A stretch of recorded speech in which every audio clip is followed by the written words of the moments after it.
Hello everybody, and welcome to today's episode, today's stream, however you want to call it. Dextro here. We are on the grind for second officer rank. We're looking for that promotion. We'll see how it goes. Already got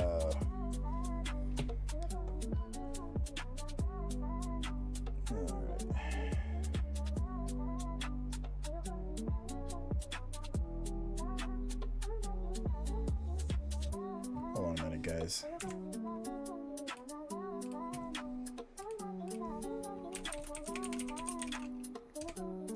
We were able to purchase a second Cessna 172. A second Cessna 172, and we're just I've had the AI pilots line all day.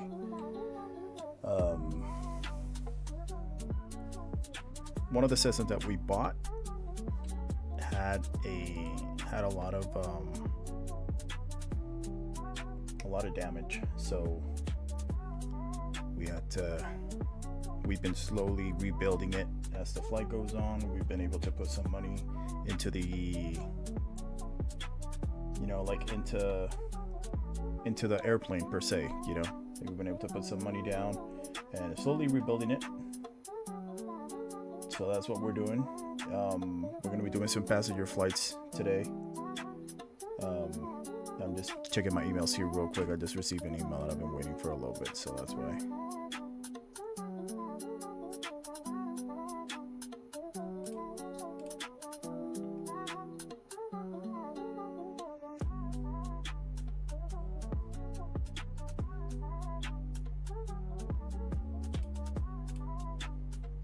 Hold on a minute, guys.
All right, guys, sorry about that. I am back. Sorry, I've been just checking my emails here real quick, and I was expecting an email for my upcoming contract. As some of you may know, I am a travel nurse and currently taking a break.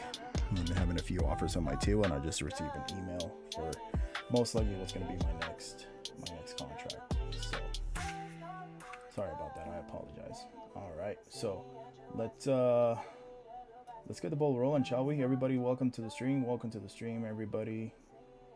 Charlotte, welcome everybody. Alex, welcome everybody to the stream. Hope everybody's doing well, having a great day so far.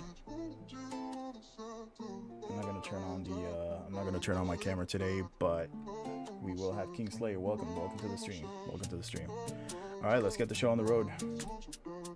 Let's get the show on the road. We are on the grind for that second officer. Hello, Captain. Nice to see you again.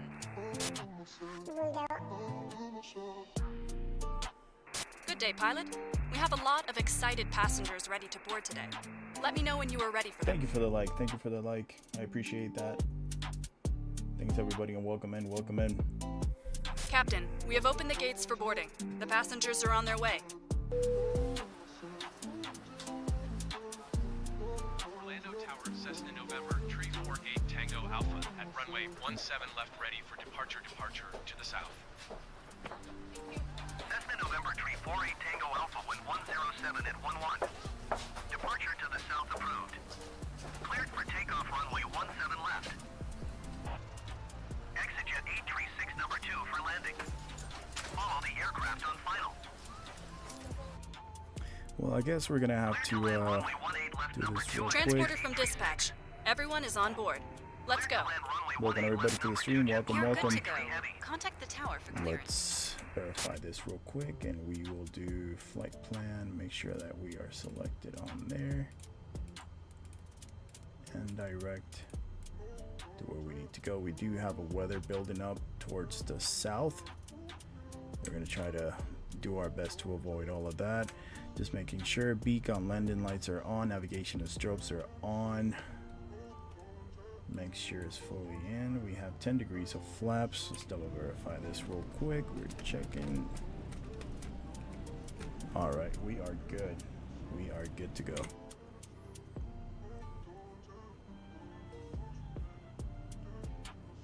Damn, man, I might need a third monitor here soon. Ready for takeoff. We have a passenger today. His name is Zain Mata, accompanied by our lovely flight attendant. Even though this is a Cessna, but due to the requirements and our needs of our fellow passengers. All right, let's get this show on the road. A little bit of right rudder.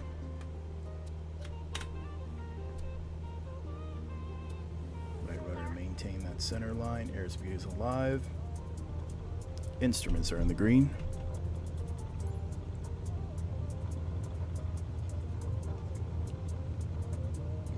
Rotate. Just like that, we are airborne. Bon voyage, aircrew. We hope to see you again soon. You will. I'll be back later on tonight. I'm doing night flight here. Maintaining that center line as much as we can. Like I said, we do. Let me check the nose a little bit forward to make sure that we don't have anything in front of us. And we'll continue our climb. Cessna November Tree 48 Tango Alpha, continue for south departure. And let's continue on. Orlando flying here. Tower Cessna November Tree 48 Make sure Tango to set Alpha, this up continue for- for south departure. About 3,500 and 500 feet. Autopilot will be turned on and we'll be doing heading and nose up to help us a little bit during the climb, not exceeding 1,000 feet. 700 seems pretty legit. Let's go on to our landing lights are off. Let's maintain navigation and strobe. I don't know if I did this, but here we go. Barometers check. Let's do our altitude indicator. Seems to be doing all good. Let's check our map here, and we should be. Let's maximize this.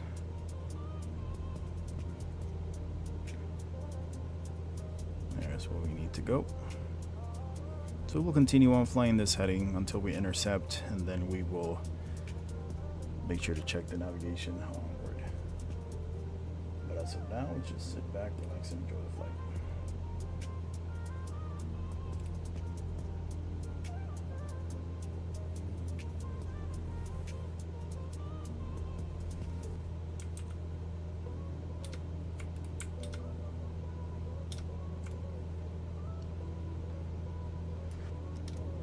Jesus Christ, forgot the flaps, bro.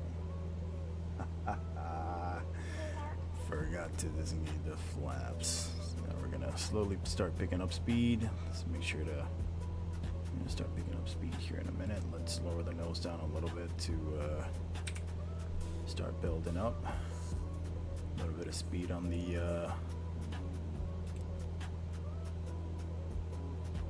on our climb over to 3,500 feet. That is where we will remain for the entire of the flight. We are heading down to the Florida Keys today. That is what's in the agenda for today. As soon as we intercept, JetBlue 483 heavy turn next taxiway. as soon as we intercept here, Cessna November Tree 48 Tango Alpha, leaving my airspace frequency change approved. frequency change approved to the south 348. Orlando Tango Tower Alpha. Cessna November Tree 48 Tango Alpha frequency change. Approach Cessna November Tree 48 Tango Alpha is type Cessna Skyhawk 5 miles southeast of Orlando, 2,500 feet. Request We clearance have, to transition Bravo yeah, airspace. we have weather is Cessna not that November good. Tree 48 Tango Alpha approach. It's pretty Squawk bad. Tree Tree There's all 74. directions here. Hopefully we'll be able to Squawk Tree know, Tree wait there in a 74 minute, Cessna but November I don't Tree like how that 48 looks. Tango Alpha. Not at all. I mean, look at that. It's just Cessna November boring Tree rain. 48 Tango Alpha radar contact 5 miles southeast of Orlando, 2,900 What the feet. fuck is that? Cleared through the Bravo airspace. Maintain own navigation. Cleared through the Bravo airspace, Cessna November Tree 48 Tango Alpha.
All right, let's have her build up a little bit here, a little bit of speed. And I think we're close enough now to heading and turn on the navigation. There she goes. Propeller. Let's lower those RPMs a little bit just to help her. Welcome everybody to the stream again. Today we are we're heading down to Florida Keys.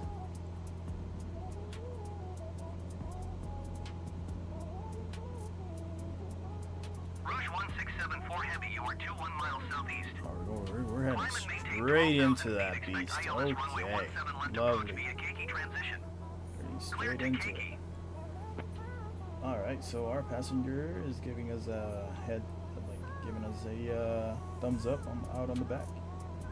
25-year-old male called Zayn. ILS runway 17 left approach via Kiki transition clear to Kiki Rouge 1674 Heavy. Like I said, all my AI pilots have been flying throughout the day. I haven't really given them a chance to actually. I haven't really given them a chance to. This down a little bit here.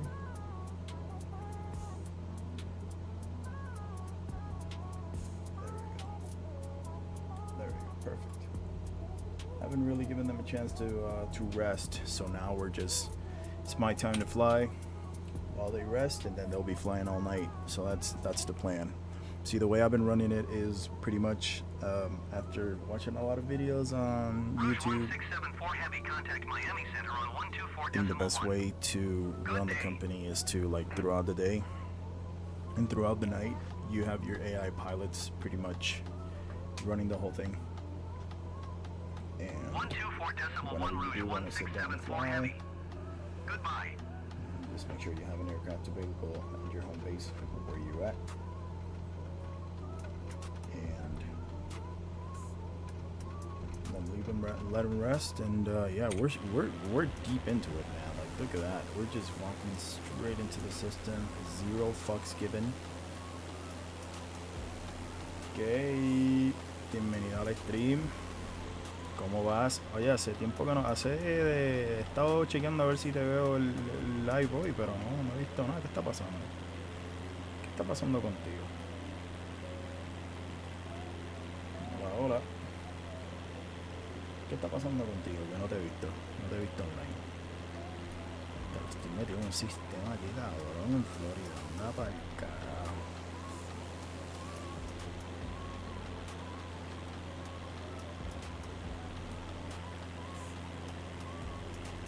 Espero que hayas tenido un buen día, que estés bien, pero lo más importante es que hayas comido. Took 2 days off. Some birthday. I have things to do. Eso es prioridad. That's priority. I'm not even gonna going live today. That's awesome. That's awesome. Eating a burger. Sí, buen provecho. Buen provecho. Y felicidades al heredero. Y bendiciones, muchísimas bendiciones allá.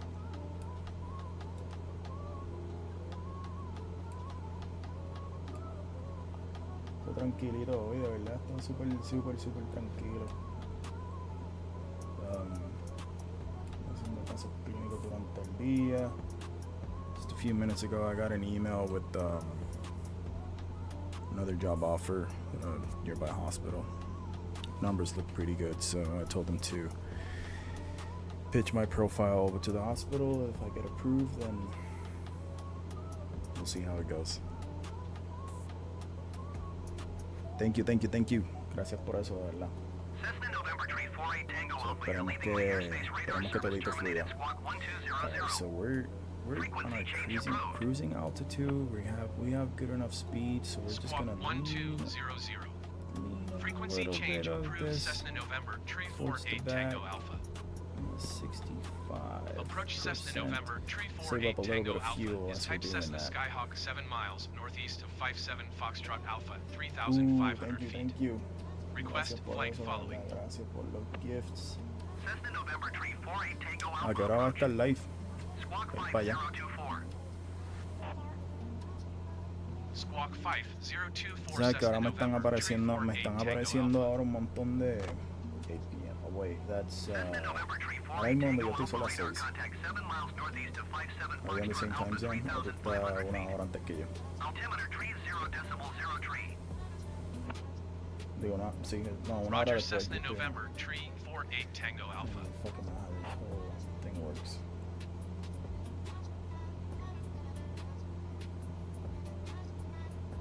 Here at 7. Ok, so en una hora. Voy a poner poner la alarma aquí. Voy a poner el timer. 1 hour. 1 hour. Alright, timer is set. Vamos para allá a vacilar. Sabes que estoy termino este vuelo. Sé que lo llevo diciendo así. Get ready and stuff. Yeah, let me get ready and stuff. See you later. Awesome. Gracias por estar por ahí nuevamente. Espero que hayas tenido un buen día. Bendiciones y felicidades al heredero y que todito esté bien. Y nos vemos ahorita en el live. Y buen provecho. Gracias por estar por ahí, por el apoyo siempre. Fuerte abrazo ya. Alright, just checking on our passenger here. Mira, wow. ¿Estás bien? Mira, si tienes que vomitar, allá atrás está la bolsita, ¿viste? Y TikTok, y me avisas si que tengo TikTok acá al frente también. Diablo, papi. Te los debo. Pensé que estaban ahí en la bolsita aquí al lado, pero no. Así que aguántate.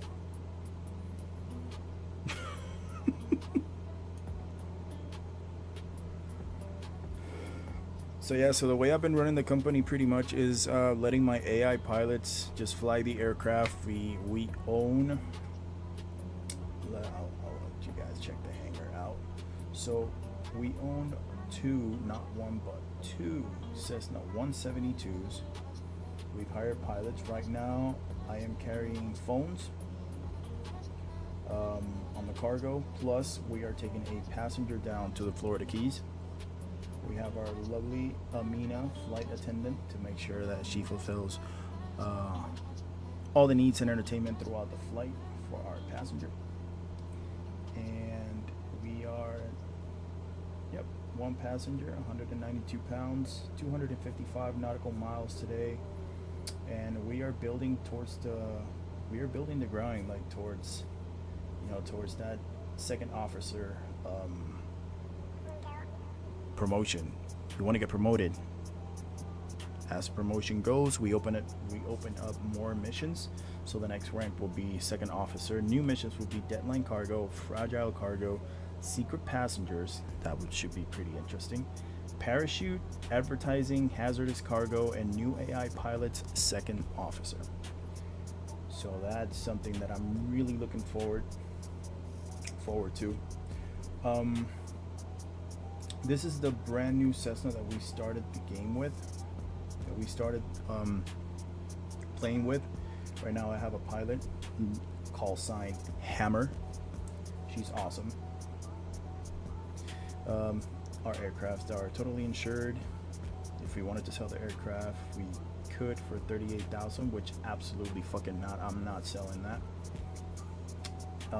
The hull seems pretty good, and the engine looks pretty good. Now, we got it cheap.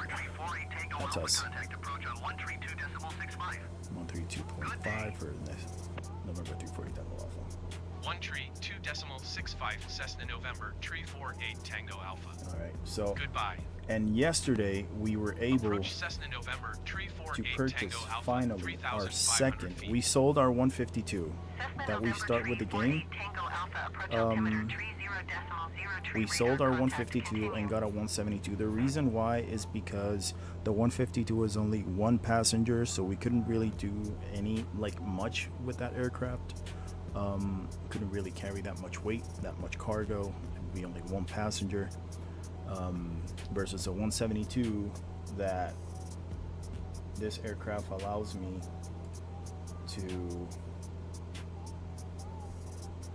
to put a little bit more cargo into it. It lets me up to 3 passengers if we wanted to. We can well, actually 2 passengers, since I always fly with a flight attendant, just to make sure that we get that extra experience so we can level up and get that promotion that we want. But we got the 172. It was fairly cheap compared to new aircraft. And of course, I flew with my mechanic up there. And of course, as always, she needed some love, tender loving care, and she was a mess. I'm not gonna lie, she was a mess. We are slowly rebuilding her engine. I think the engine was down to like 23%. The hull was down to 23%, and the engine was down to almost 40 something percent. So we replaced a few parts just to have her, feel comfortable during flight. And slowly we are rebuilding, and slowly we are repairing, and hopefully we will bring her up to. That is exactly what we want. What we want right there: 100% on the hull and 98% on the engine. So that is exactly what we want. Hammer does a great job taking care of the aircraft, and we do have some more pilots. We do have Hammer is already, as I said, and Viper. She's the one who's been flying. Actually, we should fly her over. Is she over at MCO? Is she over at MCO? Okay, MCO. Destination will be different than pilot location. Okay, so she is at our home base in Orlando. Okay, good. She's already there. Perfect. And like I said, 48.3 for Hammer and 48.4. Now we got to give them at least 4 hours for them to recover, and then every 5 minutes they will increase their health. I think it's 5 points or 2 points. Okay, here we go. Tired pilots make mistakes, and low health increases the chance of failure. Hired pilots need 4 hours of rest before their health increases at a rate of 2 points every 5 minutes. They will not start a flight if their health is under 10%. I never let them get anywhere under that. I usually keep them at 50 because, come on guys, in real life, if you're at 50%, you definitely need a break. And these two, they fly a lot. They've flown a lot since yesterday. I mean, had to fire this guy. I'm sorry, no hard feelings, Berlin, but yeah, I had to fire him. And then these two, they made a lot of money. And then today, for some reason, we're looking at a loss of around $60,000 in these 3 flights that they were not able to complete. But stuff happens, and we understand. So that's why at 48% or 50%, that's where I draw the line, and I'm like, okay, you guys definitely need to rest. So they're resting right now. And they're gonna be my 2 AI pilots throughout the night. Now I just leave them flying throughout the night. And right now, our next mission, it would be to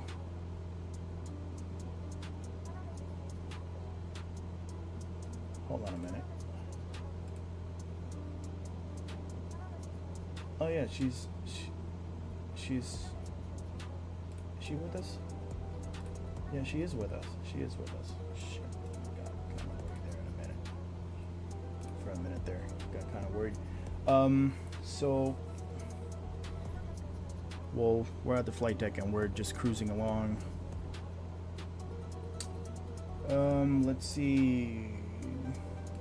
Hey, bud, how you doing back there? Giving me a thumbs up. All right. Getting a little bit sleepy. Well, take a rest. Take a little nap.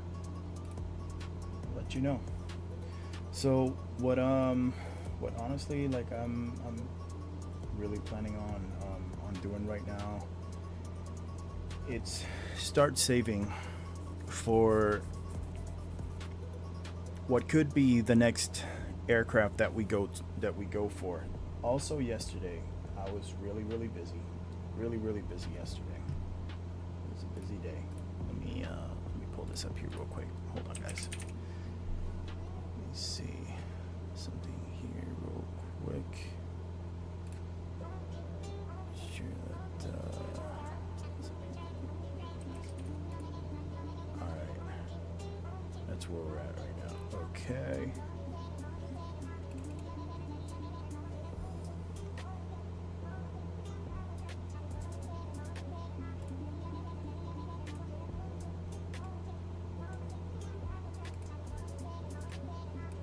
Alright, I think now we should start hearing the difference because for some reason I forgot to activate my filters on my mic. So, alright guys, so now we can actually talk here. So,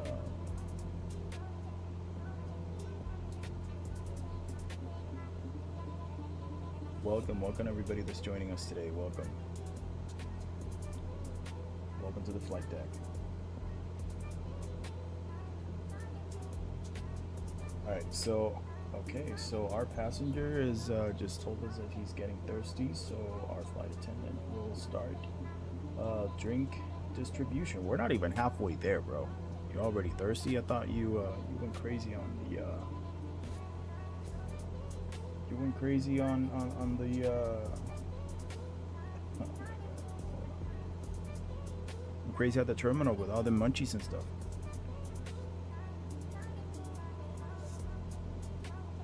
Alright, so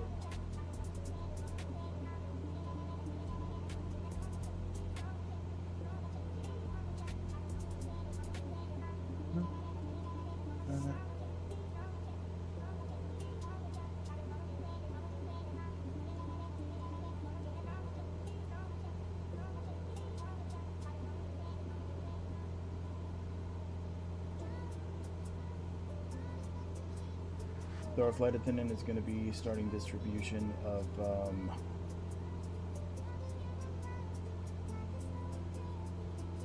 the drinks.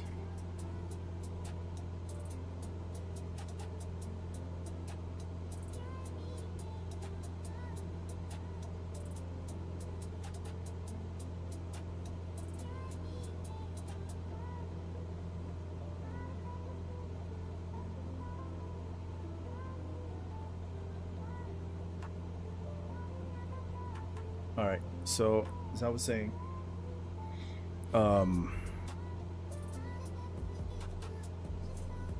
gonna start the drink distribution for a passenger. Hopefully we'll make him more comfortable and everything. So we're looking at one passenger, 232 pounds. That's him, including the cargo that, as I said, we are distributing cell phones down to the Florida Keys, and that will pay us a very generous amount of money for the cargo that we're going to be providing for them. 255 nautical miles. We have 200 nautical miles to go, and it says here that our destination is 1,000 feet. So we're right now cruising at 3,500, which we should get there at probably 2,500 AGL, above ground level, and they're gonna pay us $11,000 for it. We're going to Sandy Point Airport down at the Florida Keys. Has a hard runway, which is good. Does not have ILS, but we're really not really worried about that because we're not flying IFR. No IFR conditions. The destination airport does not have a lighted runway. Now, I really hope, I really hope that we get there with light. Because if not, that might be an issue.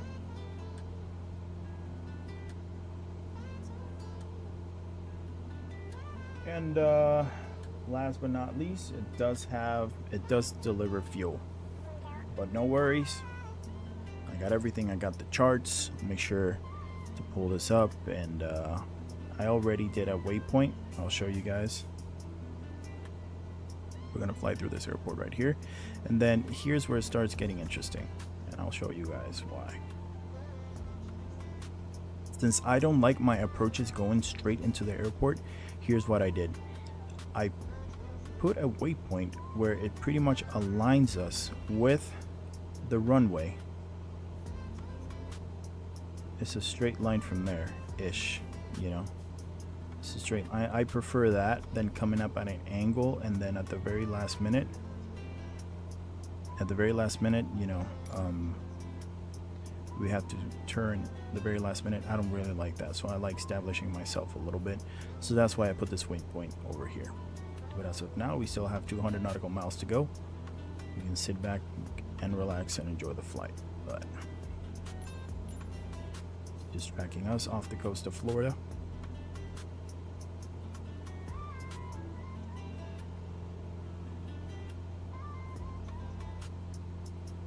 That looks way better than it looked when we first started. On the flight. Alright, so let me just look at my phone here real quick.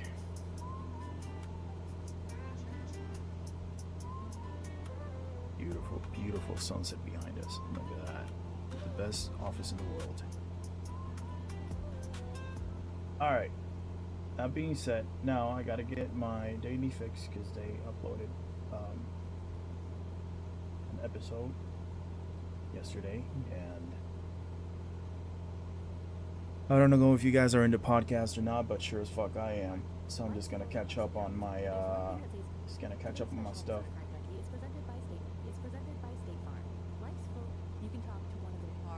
Officially back from because we need everyone's ears, and because we're bringing everyone the story, I also wanted to give everyone who couldn't make it on tour the opportunity to get some merch at Rock. Here we go. So my girlfriend and I, we listen a lot to this. His podcast is named it's called Crime Junkie, and it's available on Spotify. They're not paying me to promote them. We just really enjoy their content. So here we go. Let's catch up on today's episode. Actually, yesterday's episode, they uploaded another one today, which is part 2 to this one.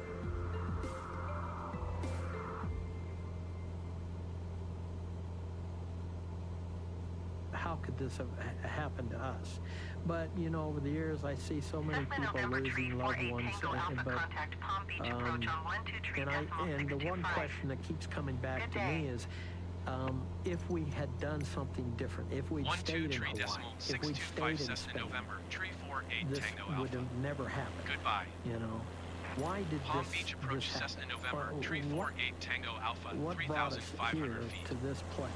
You know, for this to November happen. tree 48 Tango Alpha, Palm Beach approach altimeter There's so many multiple universes, you know. We could have stayed here, stayed there, moved to Florida earlier, and she would have been alive today. But it didn't happen that way. Why? I don't know. But I wish we would have done some things differently. Yeah. In my lifetime now, it's been 30-some years since Peggy's gone, and still nothing has been done about it. And it's like everybody just wants to turn a blind eye to it and move on. What? Move on? I've got stage 4 colon cancer. I'm doing all right now, but my doctor has told me, and she was very blunt about it, she said, you know that this is going to kill you. And I said, yeah, I know that. I understand that. So that's why I agreed to do this interview, because I may not be around before this comes to a conclusion. You know, but I'd like to see it start. I'd like to see them get busy and do their job and give Peggy a resolution. You know, maybe I'll still be around. I don't know, but I'll try try to be around. I'm not afraid. I'm not afraid of anything anymore. I can't be. I have to be strong, and if we can do something for Peg and her memory, then let's get it done now. All right, the man you just heard speaking was Tom Hetrick, and his sister Peggy Hetrick was murdered in Fort Collins, Colorado back in 1987. And the thing is, there is still plenty that can be done to solve this case.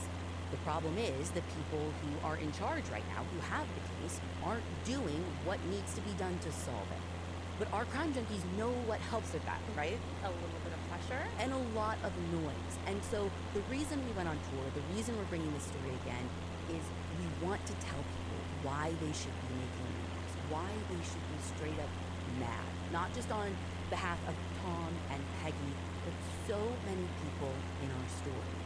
And it's a story that starts on February 11th, 1987. That's when a guy named Woody is bicycling to work. It's like 7 a.m., and even though it's February in Fort Collins, Colorado, like there's no snow on the ground, but it's cold. So I imagine he's just like head down, like pedaling, kind of in the zone, where you like, zone out a little bit. But then something catches his attention in this field. And when he looks down, he sees this splash of red. But he realizes it's not just red, this is blood. And so, forget work, he has to call police. And when they show up, there is this 100-foot-long trail of blood from that splash of blood by the curb all the way to the middle of the field. And that's where they find the body of a woman. And she's laying face up. Her arms are over her head. Her bra and her shirt have been pulled up. Her pants and her underwear have been pulled down. And they can't see what's causing the blood. They suspect that she has some kind of wound to her back, but they won't know at the moment. What they can see is that one of her nipples has been removed. But everything else is still on her. I mean, her clothes, she's still got her purse slung over her shoulder, and everything is inside it, including her checkbook, which is how they realize she's 37-year-old Peggy Hetrick. Now, by 9 a.m., this field is frenzy with officers. One of the people on the scene that day, Sergeant Ray Martinez, he said when he showed up, he was surprised to see basically all of Fort Collins Police Department there on the scene. Like, this was an all-hands-on-deck situation. The problem is, in 1987, not all of these things were blood. But when they actually touch her and turn her over, they see that they were correct. There was a wound to her back, a stab wound on her upper back that was causing the bleeding. And they also see that she has like grass and debris on her butt, which they start forming this kind of theory based around what they're seeing. Because if you follow that blood trail all the way back to the curb, what they see are some critical things. So they see a set of footprints, not Peggy's footprints, by this pool. And then they also see a cigarette in the pool of blood. And Peggy was a known smoker. So they start to wonder, maybe she was like walking, got surprise attacked from behind, but she's walking and smoking, she drops the cigarette, and her attacker pulled down her pants and then drugged her. And they're thinking that because of the grass and stuff found on her butt. They're also thinking that because there was not just the bloody drag mark, but there was also this trail where you could tell that something was like drugged in the dirt, and they suspected that it was her shoes. And I was literally like, at one point you saw me dragging people across the audio truck office. Yes. And the only way that makes sense is like, because normally if you drag someone, Your feet kind of splay out into your feet. exactly. So I think the reason they're thinking this is like she had to have had her pants down first, not because of the grass, but also because to make these marks. The shoes were like together. Right. The problem I have with this is there's something that doesn't make sense to me. If they're dragging her and she's bleeding and her shoes are making this trail, those should line up. But the drag marks and the blood trail are actually very different, and at one point they even cross each other, which nobody can seem to really make sense of. I mean, I've heard some people theorize, well, maybe there's two people, and what if one of them had her coat and the coat was bloody? And my problem with that is like, the coat isn't just on her; it's on her with her purse still over her shoulder. Like no Yeah. one like undressed her and then redressed her around her. And it's also not the coat that's actively bleeding. You know what I mean? Like the blood is coming from her, and for it to make a 100-foot-long trail, it just doesn't add up. And maybe it's a red herring, or we're not understanding what those are. Because the other thing I noticed is that Peggy's shoes don't seem really dirty in the photos that I have. And not that it was muddy or anything like that. But there should still be like dust and pieces of grass. I mean, there's debris on her body, on her butt. Right. So the question is, how did she get out there in the middle of that field? And the other critical question is, who wore men's Tom McCann dress shoes size 8.5 or 9? Because that's what they determined those like critical footprints by the blood pool were. And the blood there by the curb and the trail, that's from the stab wound, not the mutilation, right? Like active bleeding. Yes, so when they do an autopsy, they realize that her nipple being removed, that was done post-mortem. So after she was already deceased, that wouldn't have been bleeding. The other thing they determine at the autopsy is she was also mutilated elsewhere. So she had genital mutilation as well. And her nipple being removed, the ME notes that that was done with surgical precision. And they said it was. I honestly don't know how the hell we're gonna play a movie in a Cessna 172, but we're doing it. What was used to stab we're doing they it. Determined that that was we are that capable, people. We are that capable. But they don't find either of those weapons in the field. Yeah, it's gonna be dark when we get there. Her nipple. But they're like, don't worry. Anyways, we know exactly who to call to find it. The Scouts. We're getting a good kids. RPM. Like fully children. And Britt, when I first You're heard gonna get this, good RPM my out initial of that. reaction when I read this was like, More than that, so you we're mean just to gonna tell me bring it that back just a in little my bit. childhood, they had me out there selling friggin' thin There mints we go. when I could Perfect. have been like Well, looking for as you can evidence. tell, Like I would have been an Eagle Scout. 100%. Yeah, that was not a badge I could have. passenger got a But little this bit is where I'm bored, introducing a new crime and junkie you can life ask rule. the flight attendant to play a Always movie. go a Now, layer deeper. I don't know where the hell we're gonna play a movie in a Cessna 172, Once I dug, but it we're wasn't doing the Girl it. Scouts You or know, the we Boy have. Scouts that were Let's out do there some. looking for Let's body just parts.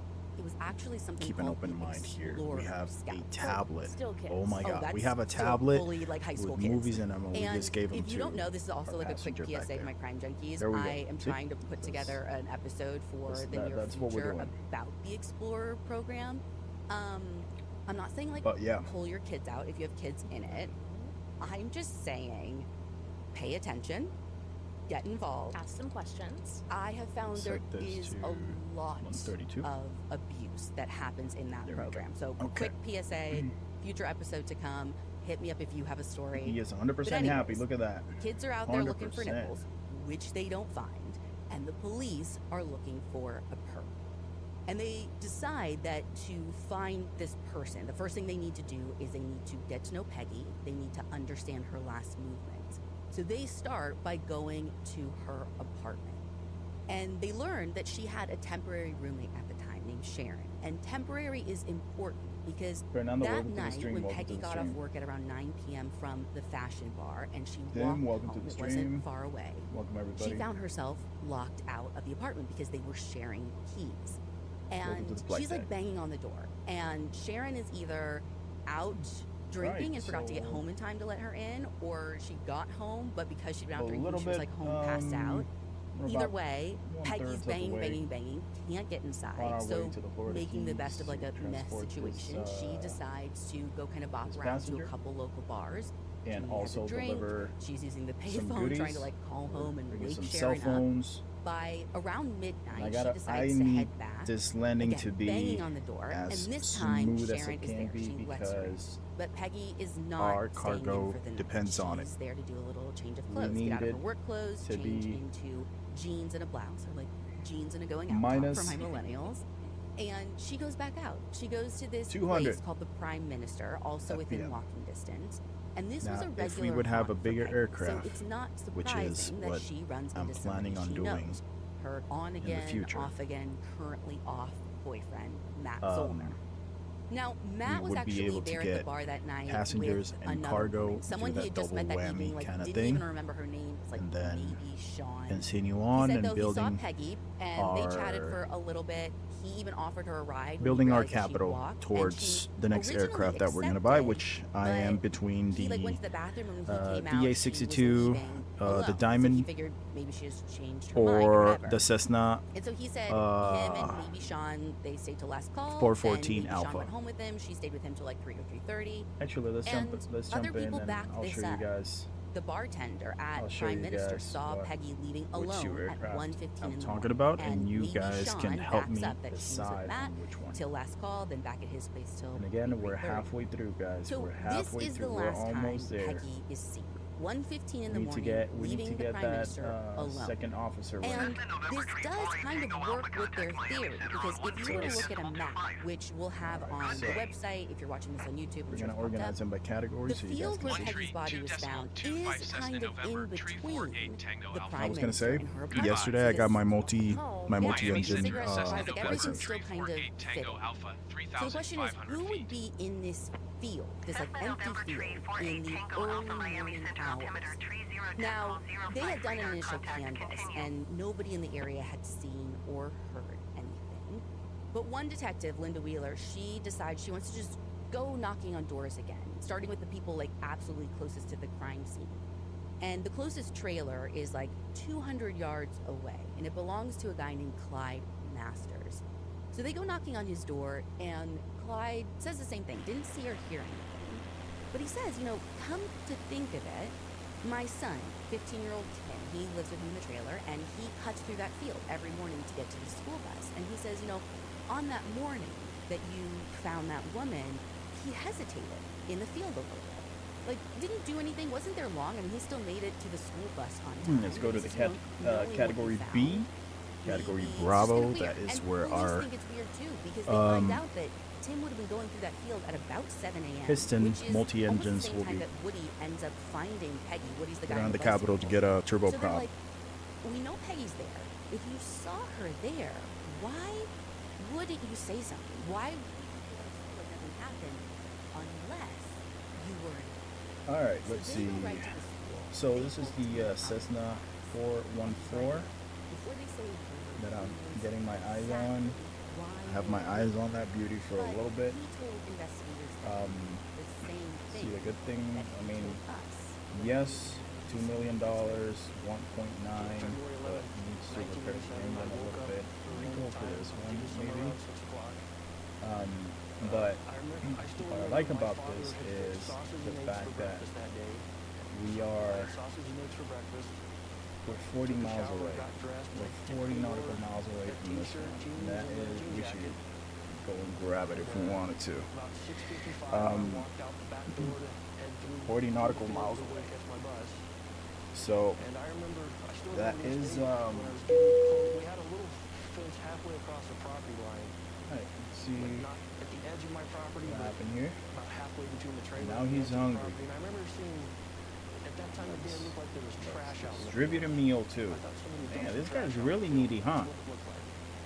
And I remember thinking, man, this kind of Jesus. crap never used to happen Drink because of the distribution, erosion because there, he you know, got people thirsty. dumping trash in the field. This was at 6:22. She finished drinks at 6:22. And then he got bored, so we started a movie at 6:28. I remember And now he's hungry. it started to look Really more making like this girl a work body today. out there. And I remember Anyways. seeing, it Yeah, looked we like lost someone it. had spray painted brown paint on the Did we ground, lose it? reddish, Yeah, reddish we brown did. paint, like a rust color. Along So the anyways, going out to between it. the diamond And I remember walking and my normal path, and then let's I try this veered again. Hopefully it over to doesn't go look and see what the hell was in crash this on us. field. There's a lot of aircraft And I walked over towards it. between two aircraft, so we'll see. 15-year-old me, I think I was in such a state of shock that I couldn't believe that was a body. I thought it was a mannequin, specifically a Rosessa Annie doll, that someone had stolen from the school and dropped out in the field as a prank. I remember walking away, kind of confused about it, thinking, no, there's no way it's a body. Someone dropped a mannequin out there. And I walked on, caught my school bus, and I didn't say anything to anybody about it. All right. First of all, we called it the life rule number 10 for a reason. Everyone knows it. It's never a mannequin. It's never a mannequin. But there are a couple of things to keep in mind. So, number one, this is 1987. Right? This is the year before you and I were even born. Okay. Damn, I really hope it doesn't crash on me. Exactly. And he didn't just say it was a mannequin. He specifically said he thought it was a recessive alien doll. Like I he really has hope it doesn't this crash doll. on me. Now, I don't know if anyone listening knows what a recessive alien doll is. They probably know. They definitely know if they came to tour. You probably know if you follow me on Instagram. I didn't know when this whole thing Oh, started. thank So God. Here we go. I Okay. ordered one on eBay. She has been living in the So, office. She's like become we my have friend. And she's been on the road our- with us. She has. She's been everywhere. And he's like my emotional You have the support, like the Cessna, tour.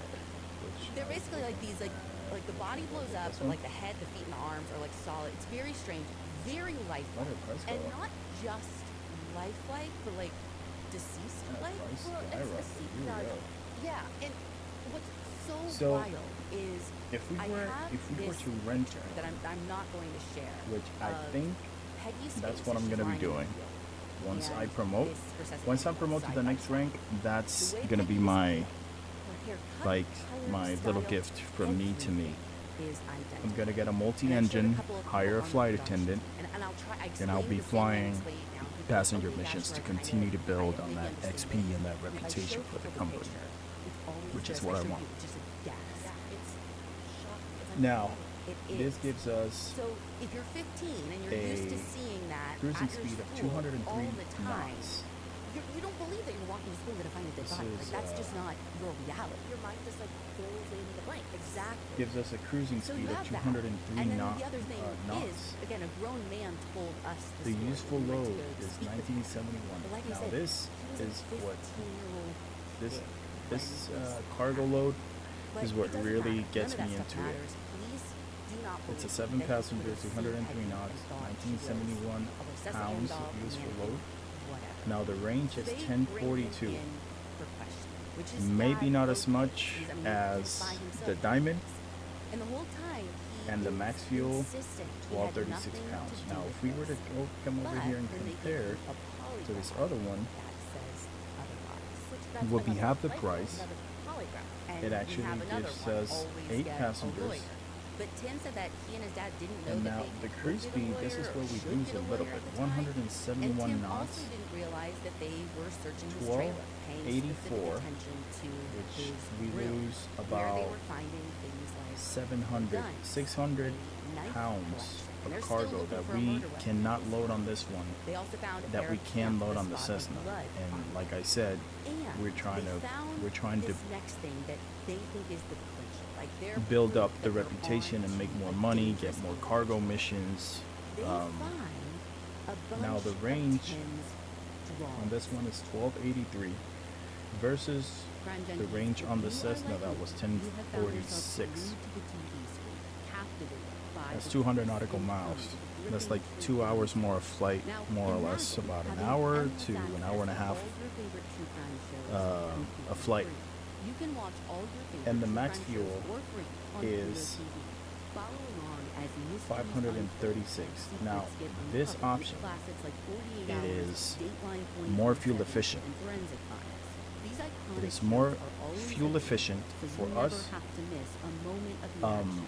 Still craving more crime stories? Dive into thrilling crime dramas like Tracker and CSI. So, With Pluto TV, you have being access as to fuel all efficient these as it titles and more is, on any device. Whether you're at home or on the go, you'll be in the loop it gives with the us- latest in crime. gives Pluto us that, TV is that free, easy opportunity, to stream, you and know, has a whole world of to go entertainment further. waiting for you. It'll be So cheaper why on the wait? budget. Start streaming now. No subscription So that's required. the Pluto TV. that's why I Stream think now, I mean, pay and now. if we were to put a deposit down, Now, the this is where price per I want you flight, watching on YouTube. If you're not hours watching this episode on is YouTube, we're going to post $1,000 pictures on and the website. price We're for gonna owning a add day photos in there. is The 925. drawings become central to this And the case. deposit And like I've would seen these be, drawings so many times actually. And They're violent. Like there's yeah, one the with like deposit would be it looks like they're all hand drawn. One's like holding a head with like a gun behind it. 184,000. some of them have like machete like knives Yes. and If like we were to compare it stabs. There's also to things the one that we would are rent, military gadgets. Yeah. and there's like homework in the middle of one of the drawings. Like, Yes. Go. And this was when we went on deposit tour. would This was, be we would show the drawings, and like I don't $243,000. want to downplay it. People would do this like collective gasp where they were like, more than we even thought they would. yeah, like they were like shocked by them. What I Honestly, kept like, saying I on don't tour know. is like I honestly don't remember know. like middle school. I don't was know not what that option far. to go I for. don't want to do the math because it is that far away. I But honestly don't know I remember what like the boys option in my to go class for. doing these like weird drawings. Well, and I told you, like, my son's in high Like school I said, now. if I Was in middle if school, we're and looking at it he's from doing starting to weird midpoint, things. where Like, we I just showed want to you build some up of the money and drawings, stuff like that, I would go for the diamond. But I honestly, the Cessna, Algebra homework, like, Right. it all the felt Cessna really gives us familiar more to cargo, me. Right. and I'm But just it did looking not at it feel benign at the to long these run. You investors. know, we can So rent it as they're finding this stuff, and they're then buy it sharing with the cops once we interrogating have him. enough money, And they take turns interrogating him alone. or we can just grind on the Diamondback, hours. make enough money to actually, start taking other missions. Now, gives us the passenger. I don't know. What do you guys think? Till Death Investigations. Hey, how's it going, brother? Sorry about that. I didn't have the chat pulled up. How you doing, man? How's everything? Thank you for the like. Thank you for being here. I'm here debating which airplane to buy next for the company. Either this one. I don't know, brother. Help me out. Either this one or this one. Initially, we would have to rent. There's no way. Oh my God, what does this guy want now? Oh, okay, he's good. Okay. He's finished distributing the meals. Our guy is good. Passenger satisfaction. Trying to finish satisfaction. More than 90 to get a reputation bonus. Now, I believe we're doing a good job. This guy got thirsty, gave him water and drinks, got bored, gave him the iPad for him to catch up on his series, go on his TikTok and check out his feed and Now, stuff. in all that time, And then he got never hungry and we confessed, gave him a never burger admitted anything, or whatever the which hell. I in don't and know of if itself, I it's think it's kind of a miracle. peanuts Like, we've or seen people chocolate cookie. crumble I don't even know what under they're serving less nowadays, but anyways, Right. fulfilled But his Tim needs. never case. He swears he had nothing to do with this. I don't know, guys. All they have are these drawings, which make them like sure that something is up. They can't arrest him for drawings, so they have to release him. But they are convinced that he is still. I don't know there. which one to go for, None more but than a man named Detective Jim. we'll see. Crawford. We'll see And what I really, finish up he's looking at a couple deciding things that he was thinking that which he one I'm was gonna go guilty. for. I mean, We'll see. First and foremost, the drawings. Second, though, at some point when Tim had been interviewed, it comes out that he knew that Peggy's nipple We're had just been cruising. We're just which to having Jim, it's a like great if old you, time over you know, here. stayed far away, which was always his story. And thought it was a mannequin. Yeah, how would you know that? The other thing he points to The is only that thing that kind of worries me a Tim's little shoe bit is that we prints are going were to a found runway in that has the no field lights. near Peggy's body. We're near the water. So he knows if he's going to build a case against him, he has to get. This is the more. ultimate And so what he does is he landing has an challenge, FBI and I have agent to. It profile, has sends to him be a everything about soft their landing. case, So all this would the stuff this they have will on be Tim, drawings, all of it. this will be Please very do a profile. interesting. So they send back to their say the official least. profile, and they're like, no, like this kid is not your guy, and you can't say that this kid killed this woman based on some drawings. Now, instead of hearing that and then, like, you know, casting a wider net or thinking like, who Moving should we on. be looking at? Right. It's kind of like they go profiler shopping. Like, and they don't do another official profile. I don't know if the FBI probably just is like a one and done kind of thing. Feels like it. I'm sure they're not like, yeah, we'll just redo that for you. The police basically like do a phone a friend and call up this guy in Washington to do like an unofficial thing.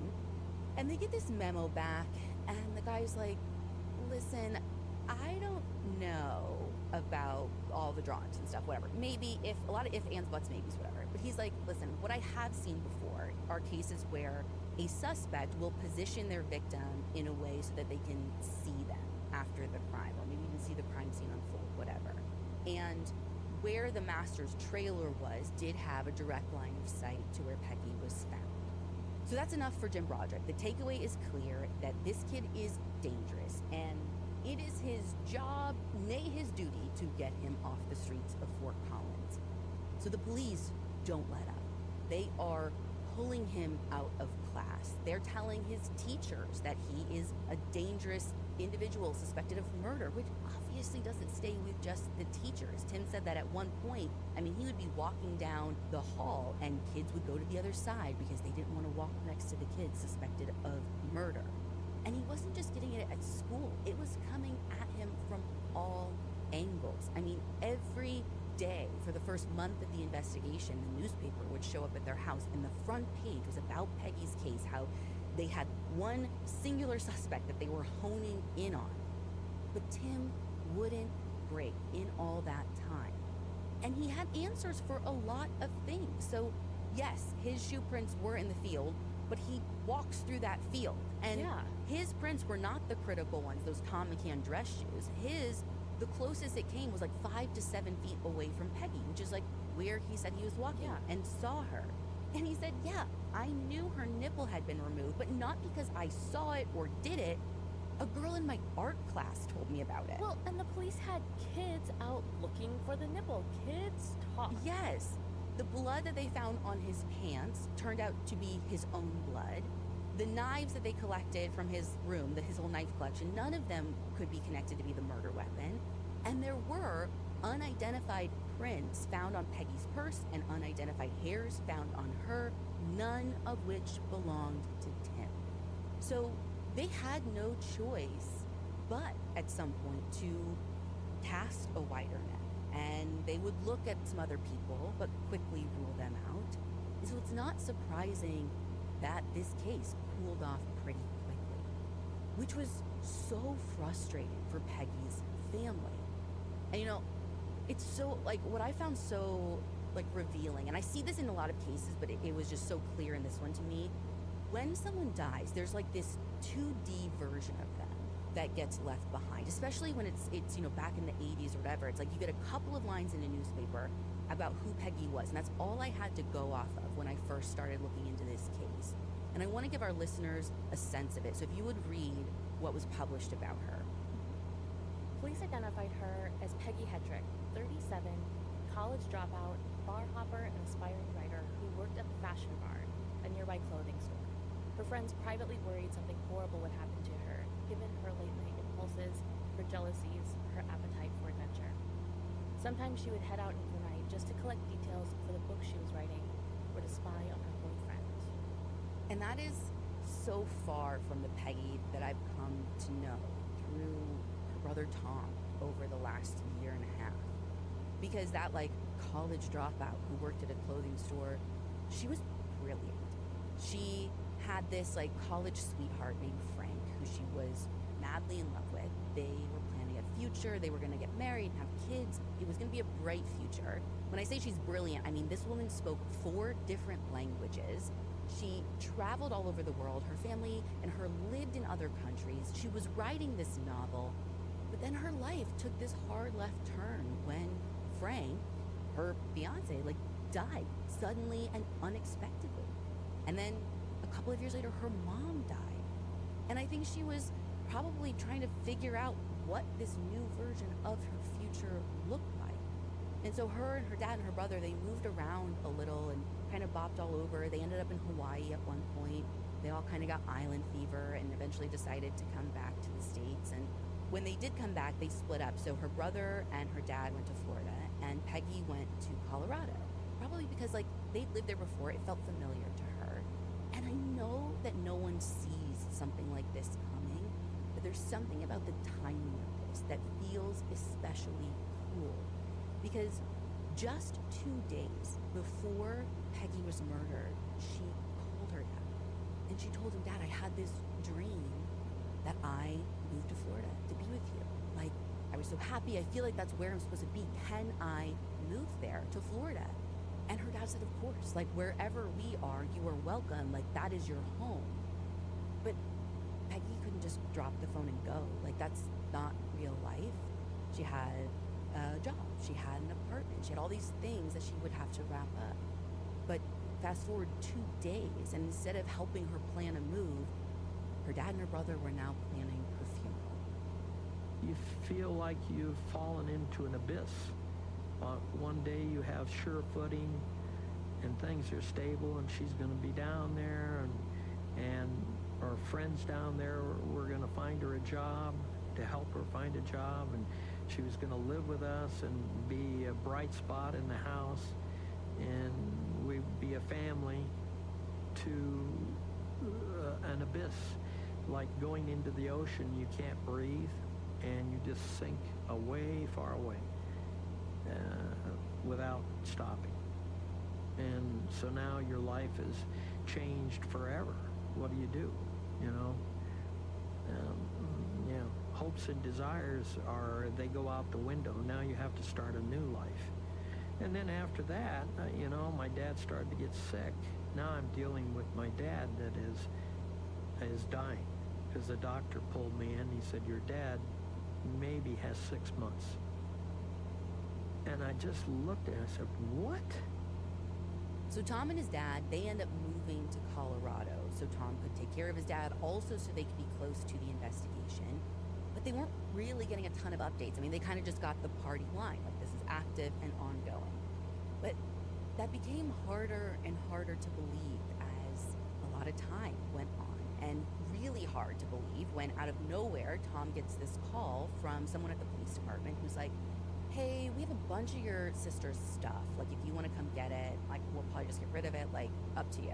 Which, the only thing Cessna November Tree 48 Tango Alpha, contact Miami Center on fully 132 evidence. decimal But he's like, yeah, well, I mean, we'll take anything Good you day. have. So he goes down to the police station. They take him to this One like, tree, garage 2 across the decimal street 15 where they Cessna pull up the November, doors and tree they pull out 48 2 Tango plastic Alpha. bags with 2 paper Goodbye. bags inside and just hand it to him. Miami And when he Center, gets Cessna home, him and his November, family tree start 48 to Tango like open Alpha, it up and go through it, but they 3,500 realize, feet. and this stuff still has blood Cessna spatter. November Tree 48 Tango So Alpha, Miami they Center have this moment where they're like, I'm pretty sure radar we contact shouldn't continue. have this. And they kind of try their best they can to package it back up and store it in case. But in case of what? Because nobody comes asking about the evidence. Nobody comes asking about Peggy. And most of the updates that they're getting are from the media, when those even happen, few and far between. So it seems like nothing on the surface is happening. And behind the scenes, it's really a lot of the same. Jim Broderick is still convinced that Tim Masters killed Peggy. And in all that time, where it's years now, Tim had been busy growing up. When he was 18, he joined the Navy, just like his dad. And for him, this was his chance to start over, to like have a clean slate, to not be the kid suspected of murder. Like he could go, put his head down, do the work, and that's what he did. Day in, day out, month after month, year after year, all the way up until 1992. I'm told to report to the Master at Arms first thing in the morning the next day. I'm like, well, this is weird. I report to the Master at Arms office the next day, and the E4 that's assigned to escort me somewhere is like, should I put him in handcuffs? Navy Intelligence Office in Philadelphia, and there I'm met by 3 detectives from Fort Collins Police, Hal Dean, Jim Broderick, and Linda Wheeler. And I proceeded to endure about a day and a half of interrogations. I didn't recognize them right. I didn't know Linda Wheeler. I didn't recognize them until, so Jim Broderick had this habit of wearing like reddish colored deodorant, and he had pit stains. And when I saw the pit stains, I recognized him. And so I remember my thought was, what the hell? I can't believe 5 years later, I'm still being harassed over this. I didn't have anything to do with this. And then, but I was still under the mindset of, especially, I'm just an E4 in the Navy. I really respected, I really treated authority with respect, and Linda Holloway, well, she's Linda Wheeler at the time, Jim Broderick, they were still authority. I still treated them with respect, and I kept telling myself they're just doing their job. After the interview with Linda Wheeler, I had put it all behind me. I thought it was over, and I thought Fort Collins Police knew I didn't do it, so I didn't even think about it. When investigators came out of that meeting with Tim, they were split in their thinking. I don't know what Hal thought, but Linda left thinking, no, like this isn't our guy. We've got this all wrong. Jim Broderick, though, was more convinced than ever. So in 1996, he reopens the investigation, and after some time, by golly, he's got it. And so on August 10th, 1998, 27-year-old Tim is at home in California. He's out of the Navy by this point, and he gets this knock on his door. And he gets up to get it. Before he can reach the door is open, and there is this police officer standing right in front of him. And he said, "Are you Tim Masters?" I said, "Yeah." He said, "You're under arrest." I said, "What? What for?" And he wouldn't tell me. And he handcuffed me, and as he's taking me out the door, Jim Broderick meets me there, and he goes, "You're under arrest for the murder of Peggy Hetrick." And I went, "You, what the hell? You gotta be kidding me." It was a complete shock. It was a shock to everyone. I mean, like, I think people were looking like side to side, like, wait, what did we miss? What do they have that they didn't have before? What's new? Yeah. Well, Tim goes to county to talk to his lawyer, and he realizes nothing. What they have Cessna November Tree are 48 Tango his Alpha contact drawings Miami Center on and a 134.2. star witness to Good talk day. about the drawings. One tree Lieutenant 4 Blauer decimal 2 provided Cessna me November with Tree 48 Tango Alpha. approximately 2,200 Goodbye. pages Miami of Center, drawings Cessna and November Tree narratives 48 Tango produced Alpha, by this young 3,500 man feet. before and immediately Cessna November after Tree the 48 sexual Tango Alpha homicide. Miami Center This is a altimeter voluminous amount of material. In 30.07 my radar contact continue. 18 years of doing this kind of work, I have never seen such voluminous productions by a suspect in a sexual homicide. And that tells us that he was preoccupied with sexual violence, with sexually sadistic images, with images of domination and degradation of women, and he was also fascinated by knives. After spending 6 months on the case, I felt I understood the motivations for this homicide, and that I had become convinced that Timothy Masters was the individual that had committed this homicide. He would make eye contact with me, like, oh God. And then the judge asked, "Have you reached a verdict?" And the foreperson on the jury says, "We have." And they hand it to the judge, and the judge reads it. "Tim Masters, you have been found guilty." And so the media at the time described me as being completely emotionless as the verdict is read. All right, guys, so it's wasn't a lack official. of emotion, Sun it was has complete gone shock. down. Oh my And, God, I can't believe this. I just got we're halfway convicted of there. murder. We are halfway They cuffed me, they took me to the county jail, and now I know there. I'm So going to we prison. will see how this ends. So the But judge sentenced I'll me continue to listening to life in the prison podcast, with and possibility of parole after 40 I'll years. catch up with you guys Oh, it was in a awful. bit. Like, If you have any questions, it's feel like free a to world-ending send it out event. in the chat. Your life is over. If you have anything else, just let me know. Over the past year, I'll be more than Brett, happy to we've covered more answer. potential and Welcome confirmed everybody to the wrongful stream. convictions than I I'll think ever be here. I'm before. just listening to And we've been really the fortunate podcast. to like play some roles in, I mean, like James Reyes's exoneration. We just this last year did a $1 million endowment to help start the Indiana branch of the Innocence Project, because we're realizing that this is happening all the time.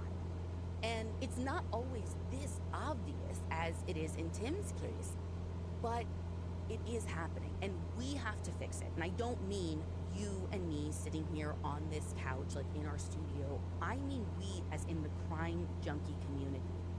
You guys listening, you are the jurors. You are the voters. You are the ones in your community making change, making decisions, making things happen. And I know that it can feel so overwhelming. Like anytime there is a big problem and you realize a system is broken, it's like, how am I as one person going to fix this? But it takes one person, and you don't have to fix it like overnight. Like that's not how stuff happens, right? Like you have to find the one thing that you care about and just take the one next step. And in this one, I mean, to figure out who killed Peggy Hetrick, the thing is Tim's wrongful conviction. And in a weird twist that we don't see very often, even Peggy's family wasn't super sold on the idea that Tim did it. I mean, they sat through the trial, and at the end, they didn't understand a conviction just based on drawings, but they had this mentality of something that we've said on the show before, well, there must be something the police know that we don't know. They couldn't have taken him to trial, convicted him on just this. They wouldn't have arrested him just on that, but they could, they would, and they did.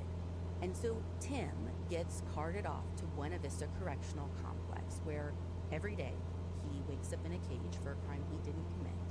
He takes classes, he works out, he gets a job in prison. All the while, his defense team is filing appeal after appeal. Appeals that are getting denied by the Court of Appeals, appeals that get denied by the Supreme Court of Colorado. Which we talk about appeals a lot in our episodes, but I think it's easy to forget how expensive it is. It costs money to fight for your life like this. Exactly, which is why at some point Tim no longer even has lawyers, and he's doing more appeals on his own, which if he wasn't optimistic before, I mean, this system took any optimism out of him. But lawyers couldn't get these things through the court system. He's learning how to file an appeal for the first time at the same time he's trying to learn how to use Microsoft Word. He is less optimistic than ever. And what happened to Tim and what happened to Peggy, I mean, it not only changed Tim's life and Tim's outlook, it changed the lives and outlook of so many people, including Linda Wheeler, one of the early detectives. She saw what happened and she was so upset by it, because not only did she believe he shouldn't have been convicted in the first place, but then to watch these appeals, these systems we have in place for checks and balances to not work. She said she did get that feeling I was talking about earlier, where it's the system is so broken. What am I, as one person, going to do to help it, even on the inside? Right.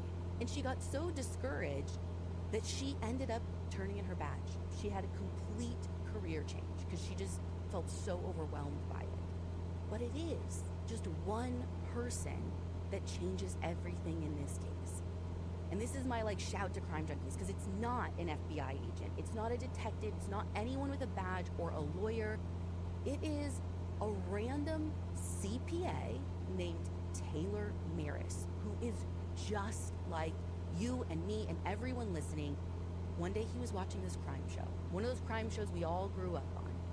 And as he's watching it, he sees the drawings, right? And he has this moment where he's ooh, I too made drawings I wouldn't want the world to see, but I'm not a killer.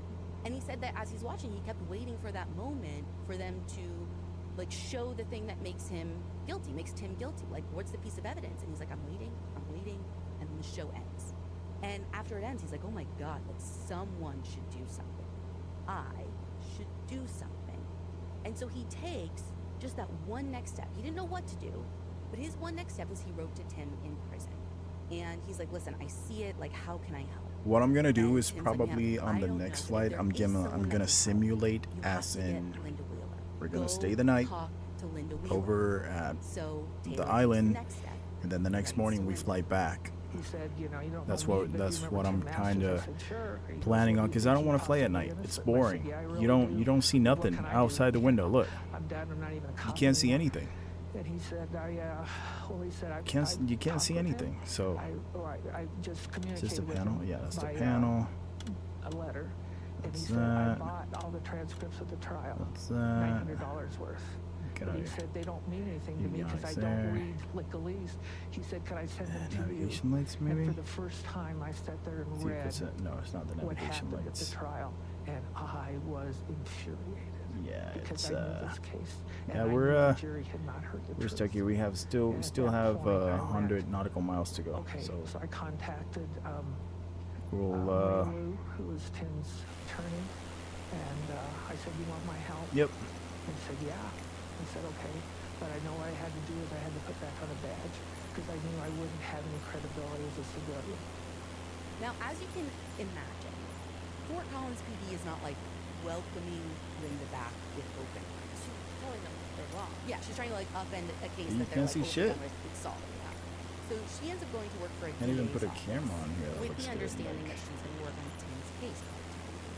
Now she knows by So now a lot of time has just passed, gonna and if they're stay- going to point the finger at someone else, Let's see, or even just showcase, point fix the finger camera, to see if we investigate got that anything. is something they didn't have access to. Could probably, you guys see something? You can see the pilots And she here. remembers meeting this woman That's named it. Selma Oh, at there a you go. conference That's before. And Selma and her another nice husband camera. Richard have this All right. independent Do that for a lab little out bit till it in gets college. really, really dark. And you guys are flying with freaking glasses on. At this Okay. point, they trust freaking Our guy and so, Zayn now the wild part is, is like, they can't just go testing stuff. Like, most crime junkies will know this, but if you were wrongfully convicted, Passed you out think on there's him, but DNA evidence, you do not have the right like, to why just don't you test tell one. us to The drop it? prosecution I essentially don't understand why owns it's the rights dropping. Like, evidence against you. Yeah, the people who put you there. Now, luckily, there's been enough, like, sus I think stuff honestly, happening that I think it's Collins the PD fact has that recused like themselves, he's Larimer getting, County, I don't know, which like is the bored DA's or office, something. I has don't know. recused But it keeps themselves. dropping. So there is a new DA that they're going to have to appeal to, a guy named Don Just Quick.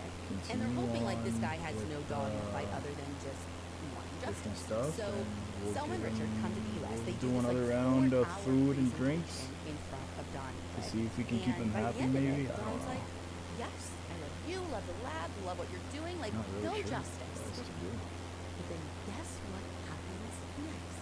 That DNA We'll evidence see. they were going to send off gets destroyed.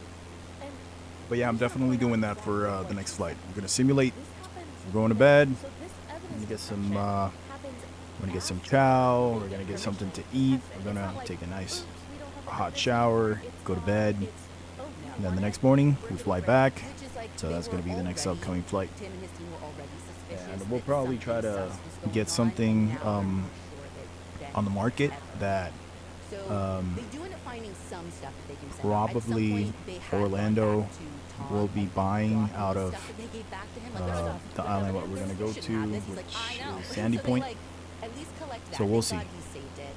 And they We'll end see up how it sending goes. some stuff off for testing. And at the same time, because they're convinced something like very fishy is going on, his lawyers make a request for a new trial based on the accusation that Tim's rights were violated. And they make 4 important points in this filing. Number 1, they say crucial evidence was withheld from Tim's defense team. And they point to 2 things. They say specifically the prints, and I think they're talking about the shoe prints in the field, the Tom McCann one by the pool of blood on the curb.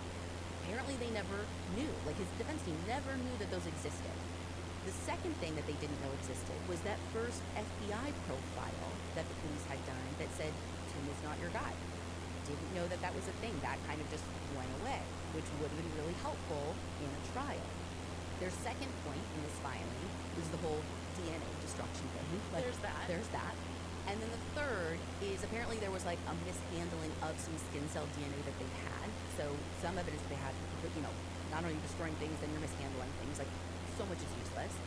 The fourth is that they ignored viable suspects, other viable suspects who were not Tim. Because make no mistake, they did not just pick Tim out of a void. There were other people that looked a lot more promising than Tim that his defense team never knew about. I'm going to be getting into those people in a moment. But those are their 4 points. And as they're uncovering all this and filing this, and they found out other things as well. Like, the police were basically waging psychological warfare on this kid. So remember how I told you that in the first month of the investigation, newspapers showing up every day, it's like, we've got our guy, we're homing in. Turns out, that was not real. The Fort Collins police was making a fake front page of the newspaper, just one, putting it on the newspaper and delivering that newspaper to Tim's house. The literal fake news on the doorstep. And their whole theory about matricide, right, is Tim's like so upset about his mother's death that it caused all of this. Clearly, they like know that he was upset. They had like his mother's obituary reprinted like over and over. They would cut it out, put it in envelopes, and then like leave those envelopes around for Tim to find. And then when that didn't work in like the very like first early days or whatever, come the 1-year anniversary of Peggy's murder, they concocted this scheme. Some might call it an operation. I say no. It's a scheme. And a lot of the paper trail of this has been lost along the way, like so much in this case. But what is left behind is just It's bizarre. So, Fort Collins authorities basically reached out to the FBI around the 1-year anniversary and was like, we feel like we have this guy. We can't prove that he's violent, but we feel like if we put him in the right situation, we can push him to be, and other people will see what we see. But we're afraid that if we push him too far, like he might kill someone again. So we need you watching him.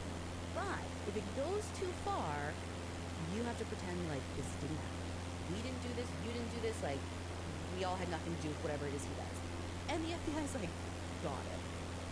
And they're like, yeah, but also if he does nothing and you look dumb, Can't have that happen. yeah, like pretend it didn't happen. You're like, got it. And obviously nothing happened. But it just shows you like the mind games they were playing with this, at the time, child. Yes.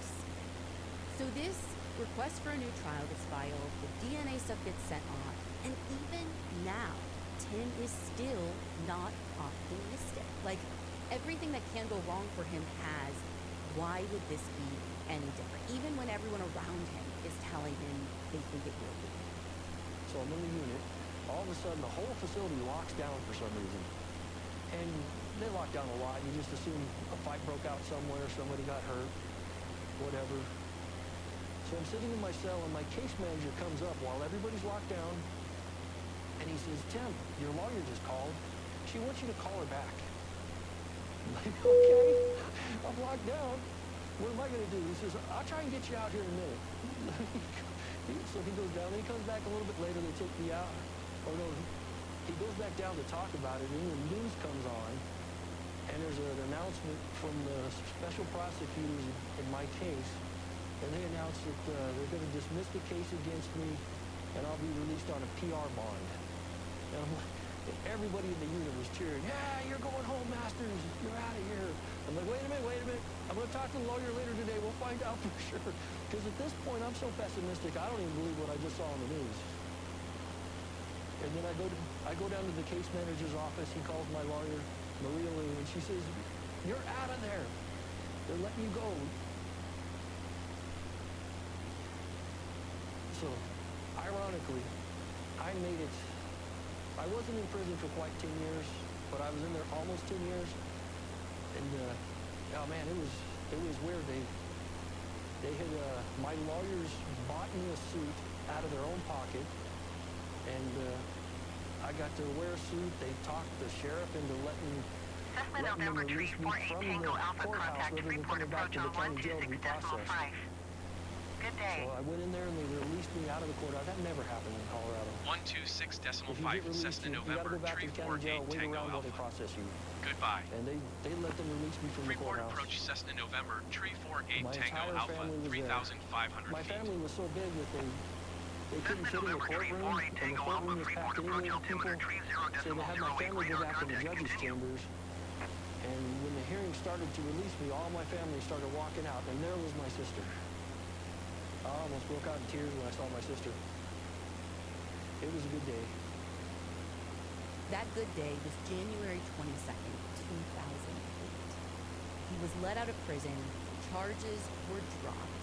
The crime junkies know that doesn't mean he's considered to be innocent, and the DA can refile charges if they want to. Well, they definitely don't want to. At some point, the DNA stuff that they had sent off comes back with a couple of partial profiles. None of it matches to him. And the case that they had built, even the little bit of one they had, is falling apart, right? Like the people were hiding things, they were lying, like his rights were violated. So by June of 2011, Tim is fully exhausted. And he goes on to sue a lot of the people who helped put him in prison for so long, including Jim Broderick and Jolene Blair and Terry Gilmore. Terry and Jolene were the prosecutors at the time, but by the time Tim is suing them, they were judges. And what I find so interesting is that in this time, when Jim is being sued or even looked into, he's on paid leave. After 2 years, he ends up resigning. And even though 2 grand juries find him guilty of perjury, the charges get dropped.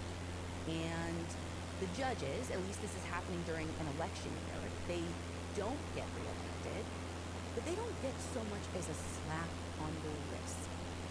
The other big win is for Tim, is he gets to settle for about $10 million, which is great for him. And I keep wondering, like, why is no one asking who else? Like, they're not looking into the prosecutors at the time. And just so you know, like, those three weren't the only ones Tim sued. He sued, like, the city. He sued a lot of people. Those were just, like, the three main people. But no one is asking if this happened to anyone else. It's like they paid him out, and they just wanted this to go away. Now, obviously, we reached out to Jim Broderick, Jolene Blair, Terry Gilmore for a statement. Didn't hear back from Jim Broderick. Check up on my other pilots. To talk about the case. Terry Gilmore, actually, for the longest time, we didn't hear back from until like midway through the tour. We're coming back to Orlando. What he said was basically that's going to be the returning flight. That he really believed in most Tim's likely, guilt if I can get the way the system worked and the way straight that, like, to MCO, we're going to look for another passenger flight from where I'm at when we asked him what to a nearby airport, guilt or innocence now, and then so that's what he has to say. I'll have interesting piece of gossip that has nothing to do with this. and then we'll go over to when we look up Orlando people to like try and figure out where they are. We like try phone numbers, we try emails. Facebook is like a great way to like use people for comment. Check on the pilots here real quick, see how they're doing. Broderick and Jolene. Well, 4 hours haven't really and went to Italy. gone by, like, so we're not. It's wild. It has nothing to do with this case, but it's something that we know. I know, Yeah. I know. And I was like, maybe I'm being like a petty Betty, but when I told people on tour, Let's see the what I've collective got. like gasp, I was like, oh no doubt, they're here for the costume. So they Pillow they're distributions living their to make lives sure again. he's comfy. No repercussions there. And Tim, all he wanted was to He may move or on and live his life. may as have well. not So when sipped he a little settled bit his of lawsuit, he moved to have the vinegar records onto of his case. drink. Like, he didn't want people bringing this up. Need to confirm over or deny and that over information. again. Absolutely. It does make it really hard when I want to bring it up. Even with, like, Tim's blessing and Tom's blessing and everyone who participated. Luckily, we were able to get some of the investigative files, though. And those revealed some really interesting things. Because like I said earlier, there were other very viable suspects in this case. Far more viable than Tim. And I'm going to tell you about that in the next episode, which we're going to be releasing tomorrow. But if you don't want to wait, part 2 is available for you to listen to right now in the Crime Junkie Fan Club, along with another extra surprise way to get the details of this case that we are pretty excited to share with you. You can learn more about the Crime Junkie Fan Club and join today at crimejunkiepodcast.com.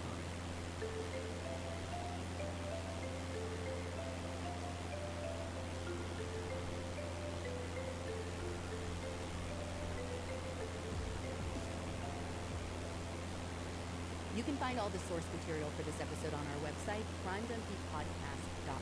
And you can follow us on Instagram at Crime Junkie Podcast. And we will be back tomorrow with the rest of Peggy Hedrick's story.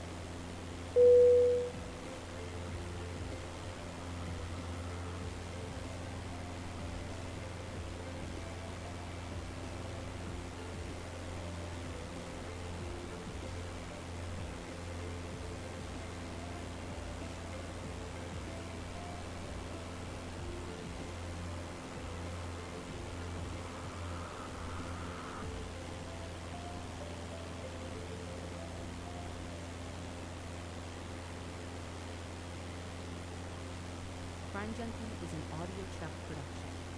So, what do you think, Chuck? You agree?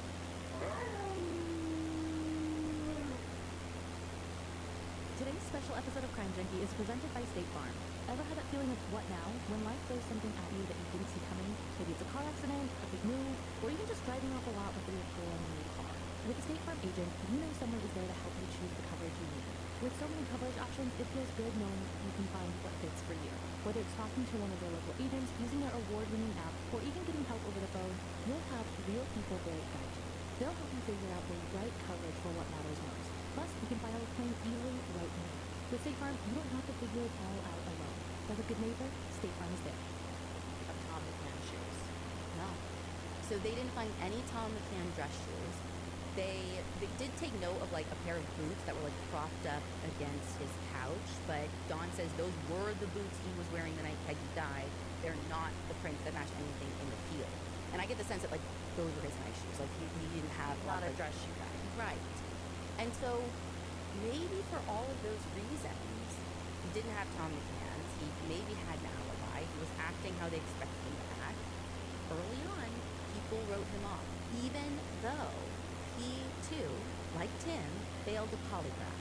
And he failed the question, do you know who killed Peggy Hettrick? Like, the question. Yeah, but the polygrapher decided that he was probably telling the truth. And so that's Matt. Now, the other person we came across in the case file was a guy named Donnie Long. So the same year that Peggy was murdered, there were 2 more murders. 39-year-old Linda Holt was stabbed 9 times, found dead, tied to a tree. Now, like Peggy's case, there was no sexual assault, but unlike Peggy's case, there was no mutilation to Linda. Then a couple of months after her, 30-year-old Mona Hughes is murdered. She's stabbed 14 times. No sexual assault. Again, though, no mutilation. Now, pretty quickly, police kind of pulled Peggy out of this, even though you've got 3 cases that happened within 9 months of each other, within 30 miles, in an area that doesn't really see violent crime. Well, and all the victims are like kind of in the same age range, 37, 39, 30. And the brain goes, their last names all start with H. Hettrick, Hughes, Holt. Let's deck investigates brain. I know, but like, I think it's about the mutilation. I think that's the why very early on they were like, Peggy doesn't fit in this pattern. And they end up finding the guy responsible for Linda and Mona. They end up getting this Donnie Long guy. Donnie ends up confessing to Linda and Mona's murders. So they at least do the bare minimum though, and when he confesses to these, they like circle back and they're like, hey, you're saying you did these 2 things. Did you do this other thing? He's like, no, I didn't. And they're like, okay, thank you, bye. Like, truly the bare minimum. And we're just out here like, oh, being serial killers. Like, this is not the first time we've seen this happen. No. But it always confuses me, shocks me. This happened recently where I'm like working on this case out of Washington that I've been working on for like 2 years. And me and one of our reporters, Emily, we had a call with the FBI because they're like, listen, I'm not saying it's Israel Keys, but here's like 20 things we find very odd that we like feel like someone other than us should know. And the agent was like, yeah, like, okay, we'll talk to you, but like, don't need to hear it. He only killed 4 people in the state. And I'm like, wait, how do you know he only killed 4 people in Washington? I feel like that's like news. And he's like, but he told us that. And I was like, Israel Keys told it? So of all the bad guys to believe, we're believing Israel Keys. Israel Keys. Okay. So he said he didn't do it, so they think he didn't do it. We tried to write to him when he was in prison just to see if he would talk to us, and we haven't heard back from him. Which brings me to the third person I want to go deep into. And I told you, everyone has like their person, like detectives. And for Ray Martinez, this next one is his. And for me, he's the person, whether or not he had anything to do with Peggy's case, I am very interested in. Because I think there is a much bigger story behind him. And that is local ophthalmologist, Dr. Richard Knight. Now, in 1987, this dude is raising no red flags. He has a thriving practice, he has a wife, 2 teenage kids, like living the American dream. Except for, you know, the one red flag they raised about Tim, in that he lived really close to the crime scene. In fact, you could see the crime scene from his primary bedroom window. But he wasn't doing it. No, God forbid. So, I mean, he was a part of the initial canvass where they like came around. Did you see anything, hear anything? Him and his wife were home that night. They didn't see or hear anything, so they moved on. Yeah, no red flags. Plenty of red flags, though, on March of 1995. That's when a young woman at Colorado State University found this note card on their like job board for someone who needed a house sitter. The Hammonds were going out of town. She was going to come house sit. She brought her friend with her, and, you know, she's getting the tour of the house. The room will be in the basement. You can use this bathroom, but, you know, make yourself at home. Use the house for that. So her and her friend are there, hanging out. There's something weird about the basement bathroom. Like, they keep hearing something. Now, I if it were me and I was by myself, I would be like, I'll just use the upstairs bathroom. But she's not alone. She has a friend with her. Right, you got your crime junkie BFF with you, and you're like, today's the day we're gonna solve the mystery. Absolutely. So they start snooping around, right? Like they get a flashlight, they're going all around the bathroom, and it's like they turn the light on, they hear the sound, they turn the light off, they turn the sound on. And I imagine that, like, one of them's like at the light and one's like, okay, shit, kind of darting around the room, Oh, trying for to sure. hear the sound from like where it's coming from. Well, they end up getting a flashlight, and they realize that there are cameras in the vents. Plural, cameras. Cameras. But the cameras aren't set up like in the bathroom. They're set up from the room next door. So they go out the hall and go to that room, but the door, the knob is like, it's locked. And again, if I were alone, I'd be like, is this where I stop? But you have your BFF with you. I don't know how to pick a lock, but I'm about to find out. So they get their paper clips, whatever. And as they're like getting ready to pick this lock, what they realize is that even though it was locked, the knob would turn. When it was pulled shut, it didn't latch all the way. So all they have to do is push it open. And when they go inside, they see cameras. They see recording equipment. They see filing cabinets. And a, quote, uncountable amount of videos. And that's when the one girl freezes and she's like, I think we need to go inside. Like, I think they're hoping that this isn't as bad as they think it is. But when they phone this friend and they call somebody who used to be a cop, he, quote, knows a lot about videotapes, very 1995. But he gets here and he's like, no, this is worse. We need to call the real police. Quickly, the real police descend on this place, and it's just worse than we could have imagined. I mean, they even find this index on top one of the filing cabinets, and it's like got ages, names, dates. Is it a shower shot? Is it a toilet shot? Is it a close-up shot? And when I say close-up, this isn't just someone sitting on the toilet. I mean, this is zoomed into their genitals. And many of these names on the list are minors, like kids his kids go to school with. Well, and with the close-ups, it makes me think of like Peggy. She had genital mutilation. I know, and that's not the only like thing they're piecing together. So like because this is happening in the same place, it's a lot of the same people who were called for Peggy's case. One of them being Sergeant Ray Martinez. And he says when he first gets this call to respond, he's like, Hampton. Why do I know the name Hampton? And then it hits him. He's like, during our canvassing, we went to his house. And all of a sudden, he's like putting the pieces Cessna together. November Tree 48 Tango Alpha contact Miami Center In on the 1980s, 134.2. fear gripped the Connecticut River Valley as a serial killer stalked and murdered women in New Hampshire One and tree Vermont. 4 decimal But this 2 isn't a Cessna story November about Tree one. 4 It's 8 about the 8 Tango Alpha. women whose lives were cut Goodbye. too short, and one woman who Miami survived Center, to tell Cessna us the November, tale. Tree I'm 48 Jennifer Tango Amell, and Alpha, this is Dark Valley, an 3,500 audio feet. docuseries of my personal Cessna investigation November Tree into a 48 series of Tango unsolved Alpha murders Miami that have Center haunted altimeter this region for 30.08 decades. Listen radar wherever you contact get your continue. podcasts.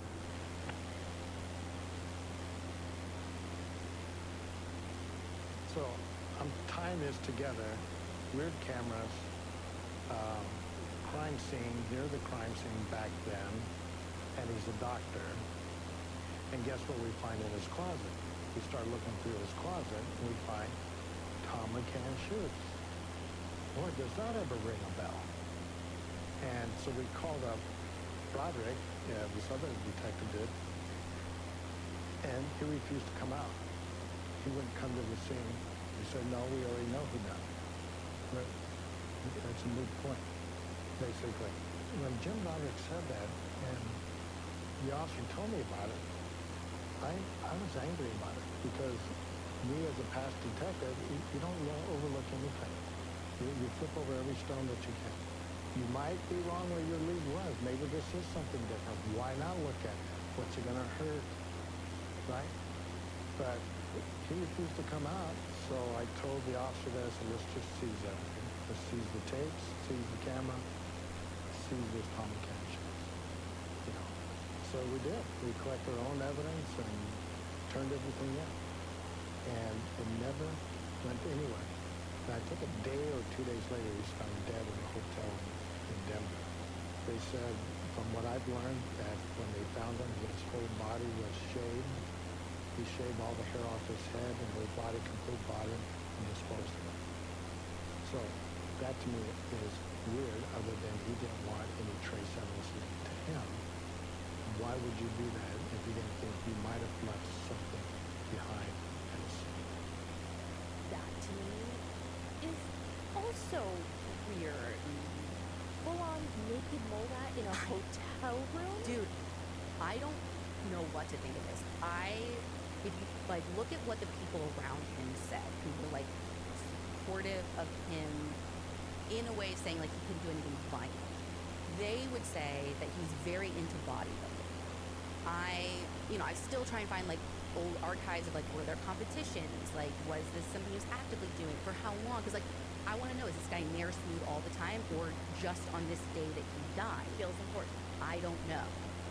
But the people who supported him, and support's the wrong word because nobody was like, well, we'll get there.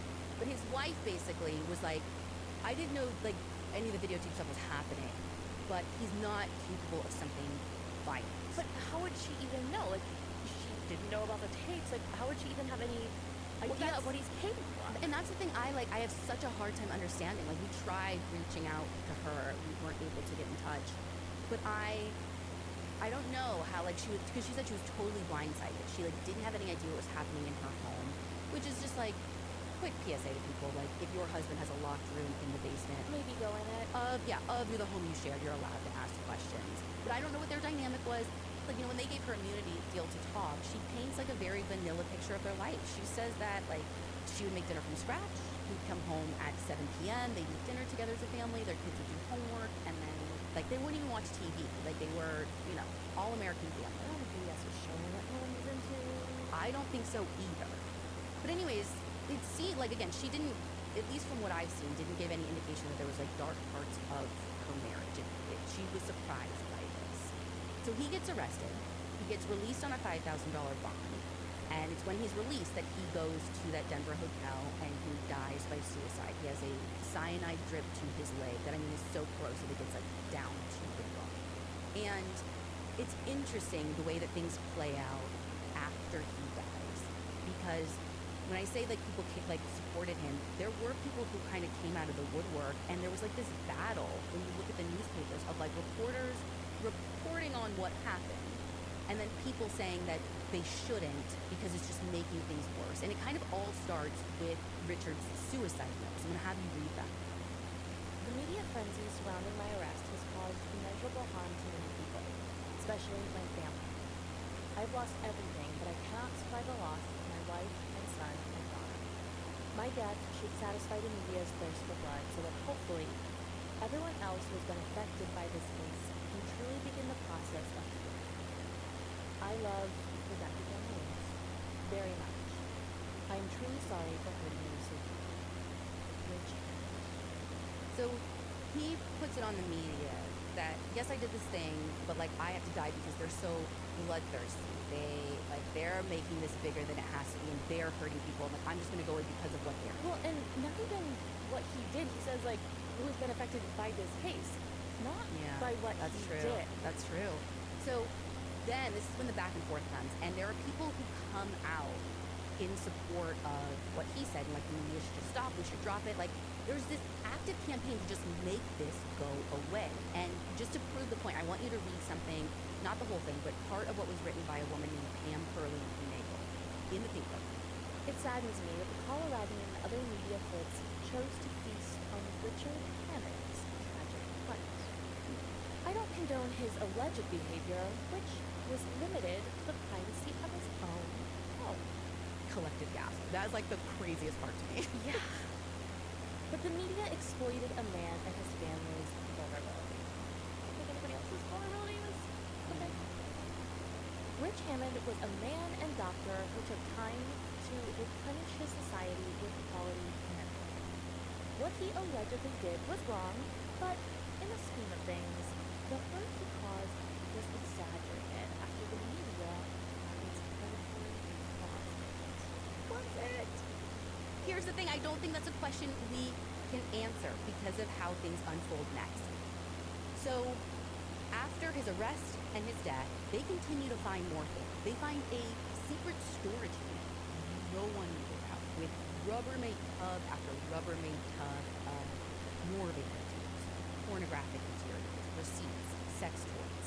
They find out he had a secret bank account that people didn't know about. They find this like waist belt contraption that like hooked onto his belt and had all these little like sharp instruments that came out of it. Like, what do you need that for? But the reason I say we don't know the extent is because after all this is collected, everything from his home, from his storage unit, it is all taken, and over the course of like 8 hours, burned. Like completely destroyed. And Jim Broderick, like some people were at least asking questions about this, and our guy Jim Broderick is back to give a quote to the Denver Post about why they destroyed all of this evidence in this case. And he said, quote, "Should we re-victimize all these women by telling them they are victims? So really, it's an effort to protect them, to preserve these victims' rights." Oh, actually, words are important to me, they're important to you, they're important to Crime Junkies. What he's saying here, like, I cannot make sense of it. Like, re-victimizing them by telling them that's not how that works. No, the math isn't math. And the thing I have the biggest problem with is this idea, the last line, to preserve these victims' rights. That's why we destroyed this. By destroying it, and not like with their permission or anything. I say, like, I get, as a victim, like, wanting those tapes to be destroyed. If that existed of me, I wouldn't feel safe, even with a tape like that locked in an evidence locker. But I want the choice. Yeah, they didn't have it. They made the choice for them to preserve their rights. But by destroying it, what they did was actually take away any future right they might have for repercussions. They can no longer go after Hammond's estate. Were there other people on those tapes that they could go after? We'll never know, because by the way, when they destroyed everything, they had not viewed most of it.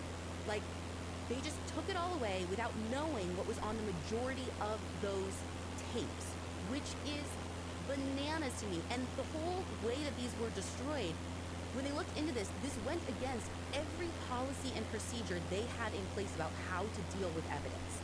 It just all goes up in smoke. Literally. They like burned it. Yes.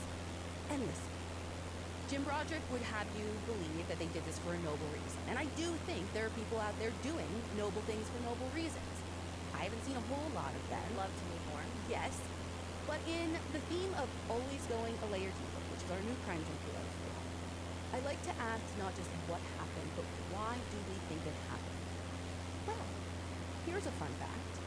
In the couple of days between when Hammond was arrested, but before he died, they were having to think about, like, taking this to a trial, like that there could be a case around this. And they were going to have to appoint a special prosecutor, because they quickly found out that members of the DA's office, quote, had been guests at Hammond's home and may have been videotaped. Oh, I think we have our reason for why all of that evidence was destroyed. But they are quick to write this off. Like, the same way when Tim, right, when he gets exonerated, they're like, let's just make this go away. And when this happened, they wanted this to go away. So much so that they were even writing off stories that made no sense. Like, people were like, oh, he couldn't have hurt Peggy because, like, he didn't even use a scalpel. Yes, he was a doctor in surgical precision, all that, but he didn't even use scalpels. But, like, a guy who he ran the practice with is like, yeah, we absolutely do. And there's an affidavit from a woman who's like, he literally used a scalpel on me. And just to show you how far under the rug they were pushing this thing, everything in the paper, like at the time, was about the videotapes or whatever. Nobody publicly was connecting this guy to Peggy Hetrick in 1995.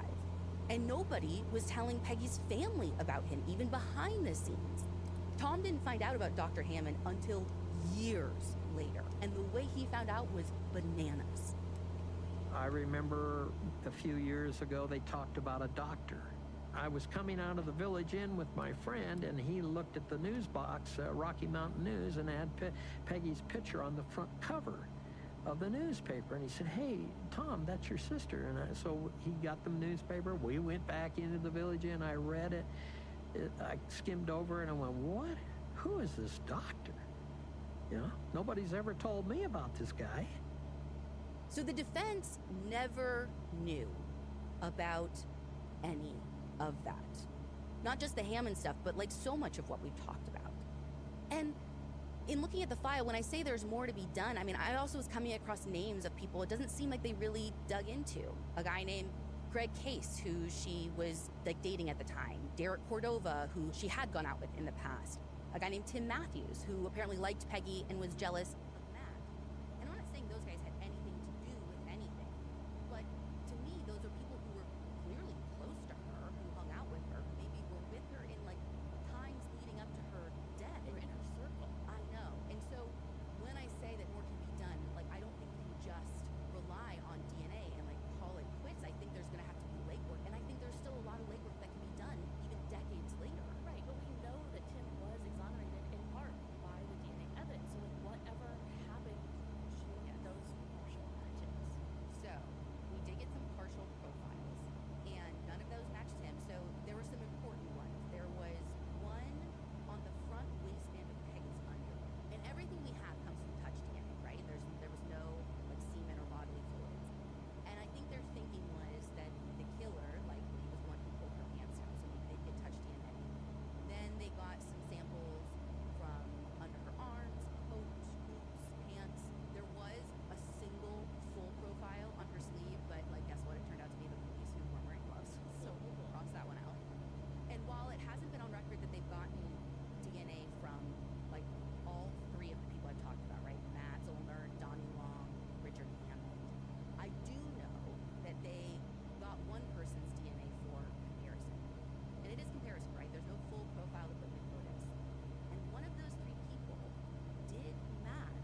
Alright, so we are a little bit under 20 nautical miles away from our destination.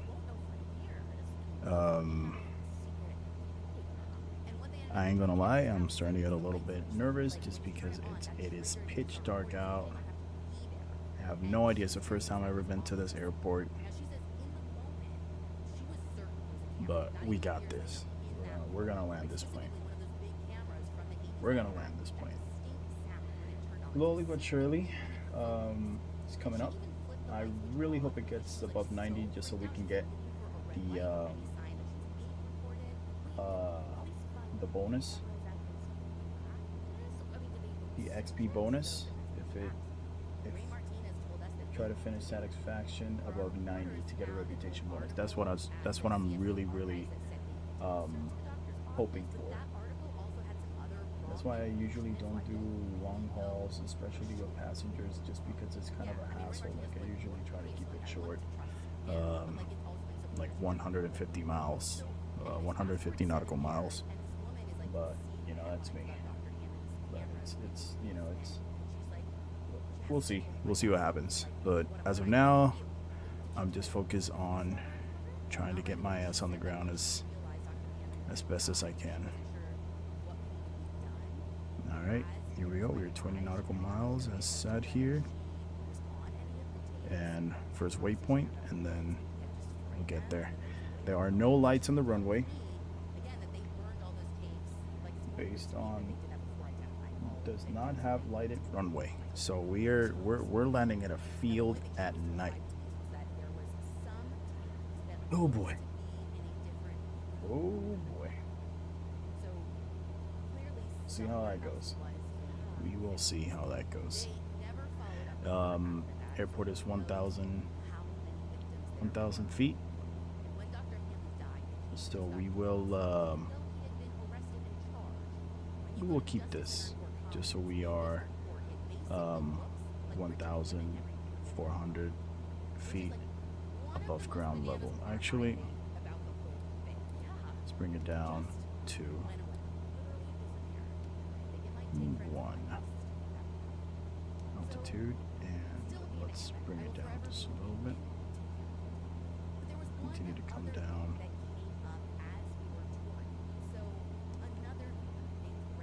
Bring it down to 2,100, and from there we'll plan our final descent onto Sandy Point Airport.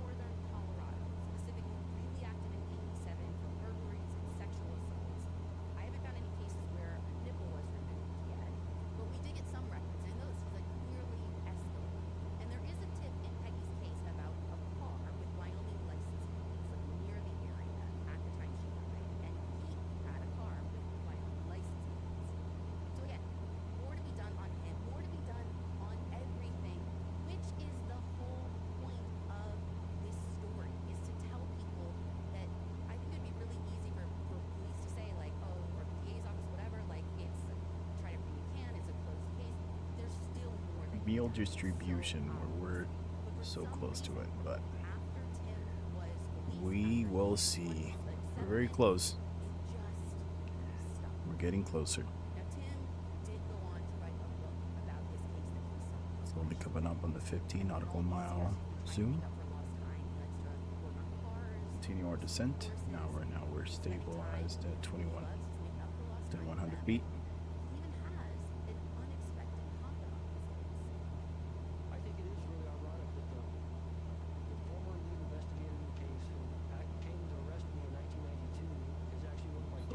Back on the power just to start losing a little bit of speed as we're coming in. We're still far away, but still rather be on like good in a good place before start coming down, and then I gotta go crazy on the flaps, and then the approach goes to shit just because I'm trying to keep airspeed and not really paying attention to looking outside. Just looking through a whole bunch of scenarios.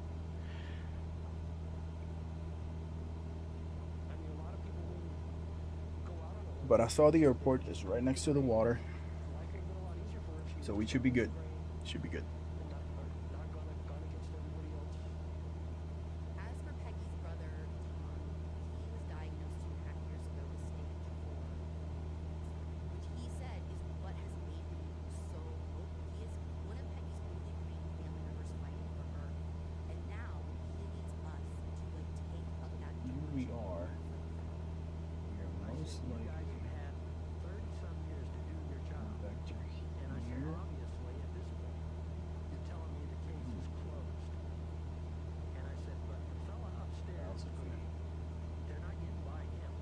Elevation is only 8 feet. Oh, so we're good. We're good. Elevation's 8 feet.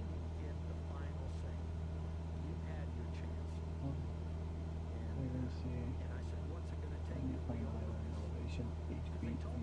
Yes. Okay. So that being said, let's bring it down to 1500. Actually 1200.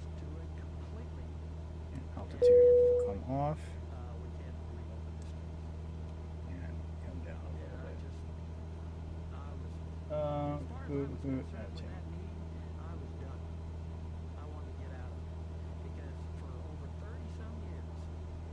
Oh, we're losing it with Zayn. We're losing it. We're losing it. We're losing it. But hopefully the iPad will keep him entertained like a little kid. I'll just bring cargo back and I'll just do a cargo mission or whatever it is that's closest to where we need to be over at Orlando, and then we'll continue. I don't know, we'll see how it goes. We'll see how it goes. Coming up in the approach. So let's see, but as of now, we don't have anything that's gonna get in the way. That's why I'm starting my descent. Let me pull up on the joke a little bit here.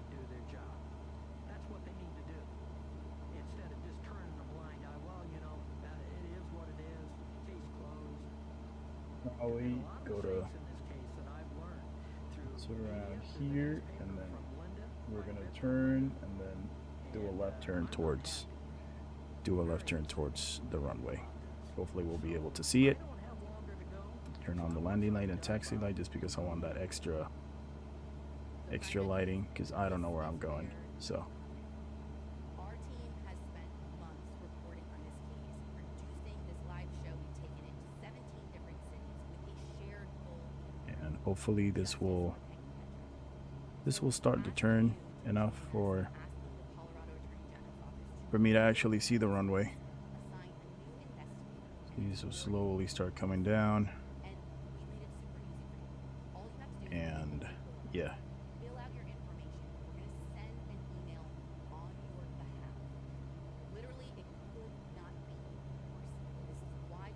We got this. We got this, peeps. We got this. We got this. This is where the airspeed is going to start coming down. It stabilizes. So this is your reminder. If you were at the show and didn't get an email through, please do that now. And if you're listening, please either stop what you're doing and do it now. Set a reminder. This is so Let's slow it down. Once we hit that white arch, flaps coming down. For those of you who weren't able to make it to a Crime Junkie Flight Rule number 10 before stop, We'll compensate with power. We are actually sharing a video version of our very A little bit of power just to keep that alive without increasing that much. Just because I want to be on the safe side, guys. If it was during the day, like, I would speed all the way through, but unfortunately that's not how it goes. I've given food and water and entertainment like 2 or 3 times during this flight. Oh my god, it's so crazy. All right, So we do have our waypoint, and once it gives that left turn, then I will take control of the aircraft and land. Right now we have 10 degrees of flaps within the white arch. We're good on that, and we're just aligning over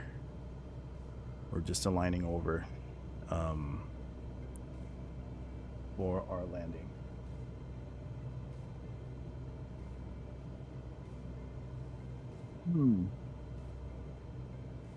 So far this looks really good.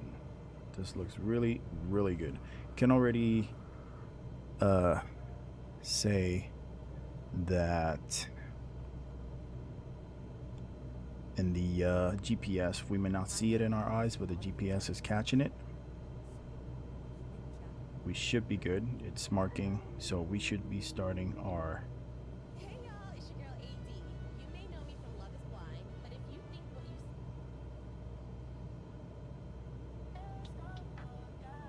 Mike Yankee Alpha Sierra traffic Cessna November tree 48 Tango Alpha Tree miles west 1,200 feet inbound to land runway 11.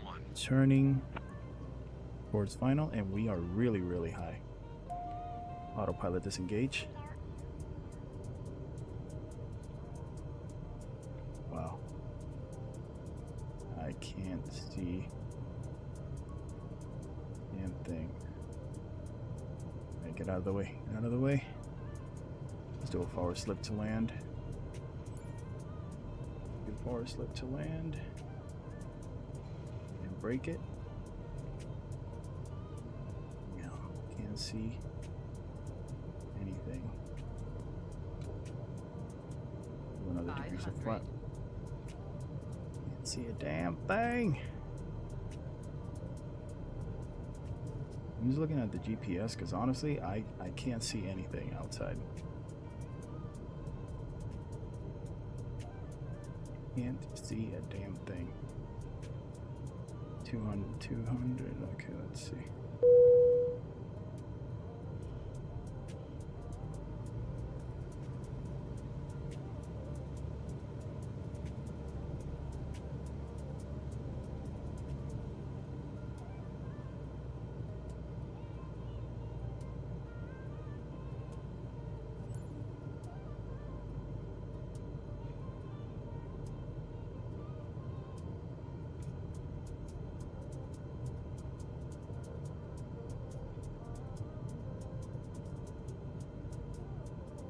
We land.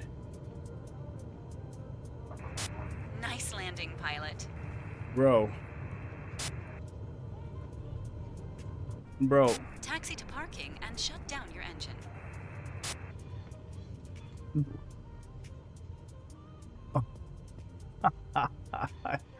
I don't even know where I'm going, so I'm just gonna park it here, guys. Yeah, I know, but I don't know where I'm going though.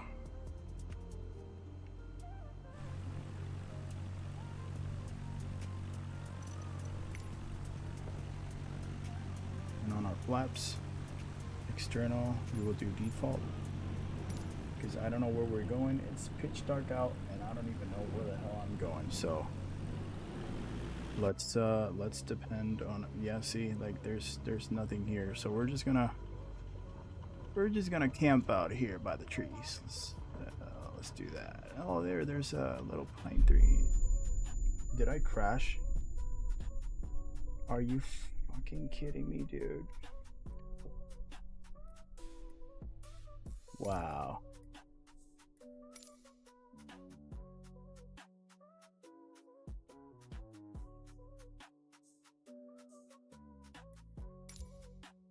So I guess that tree was closer than I expected, and we just crashed into it. Great. We just lost everything. Welcome back, Captain. It looks like the weather is perfect for flying.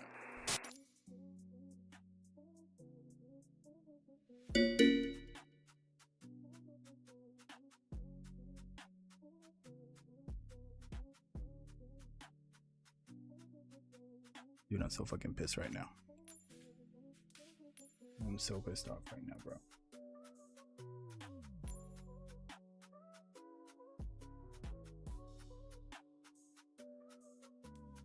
So for entertainment purposes, let's just simulate that we turned off the engine and everything, but everybody knows I freaking lost everything on that flight.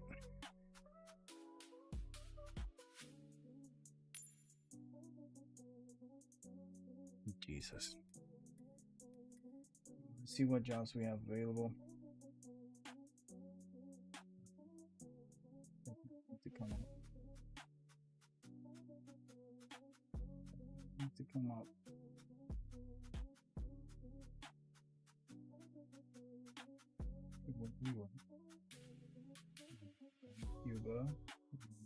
Cuba. Let's do this one. 3 passengers. No, this is just cargo. We could do this one. 1 passenger. Do we have 2? We could do this one. Do a little short flight. Do that one.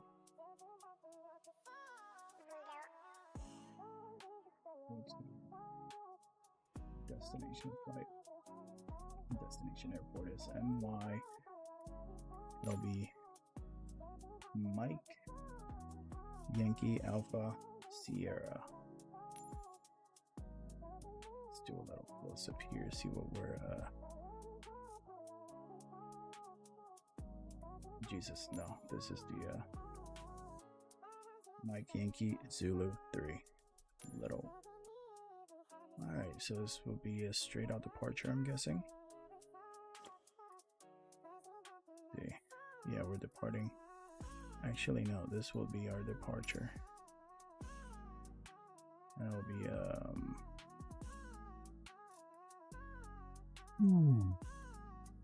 what's going on here?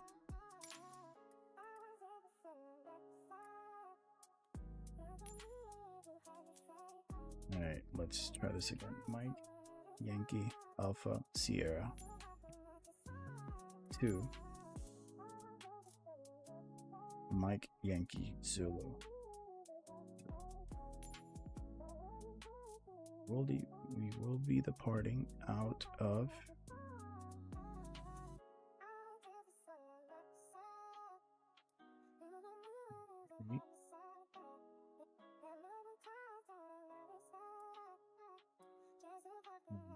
be landing. Let's say 30-minute flight.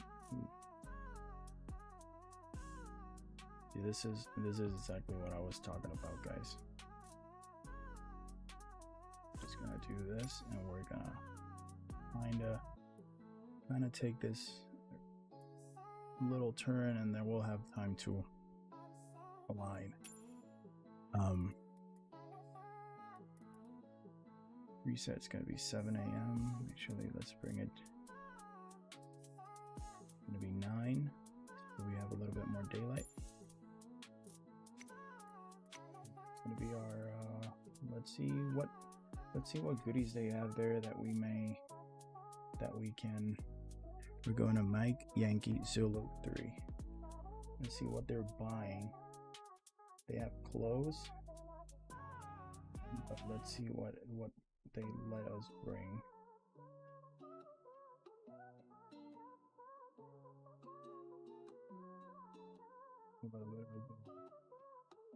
Let's see how our fuel is. We're gonna do 80 pounds. No on the market. Let's see what they got. Clothes. They don't have anything else that we can trade, so we will. We got 4. We can sell. Again, we can sell clothes down there. We'll make 8,000. So that's another way for us to come up with a little bit of money over the.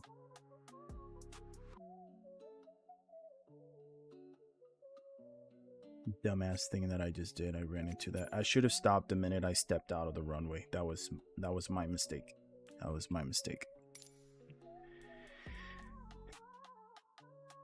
Let's see what's the load. 600 watt. 6.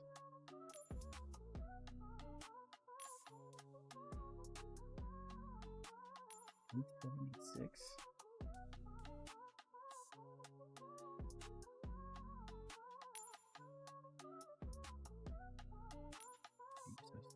Crazy. DG on limit.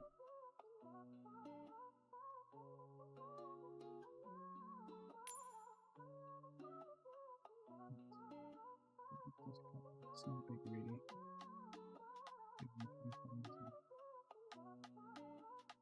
Let's not be greedy, guys. Let's not be greedy. Let's not be greedy.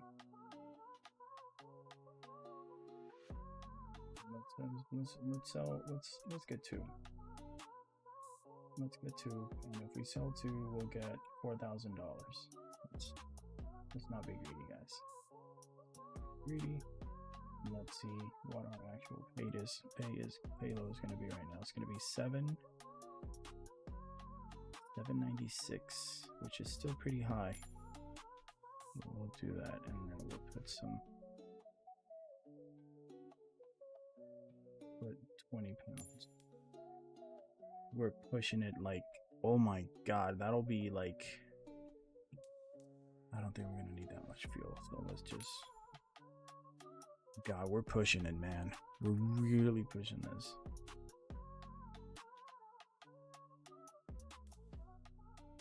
We're really pushing this. Alright, let's, without further ado. Welcome back, Captain. It looks like the weather is perfect for flying. Jesus Christ, bro. That was a stupid freaking mistake. From dispatch to transporter. Let's take these passengers to their destination. Man, that was a great flight. I would have made that money. I would have made that freaking The passengers are ready to board. I hope you have plenty of room. It looks like they have gone crazy at the duty-free shop.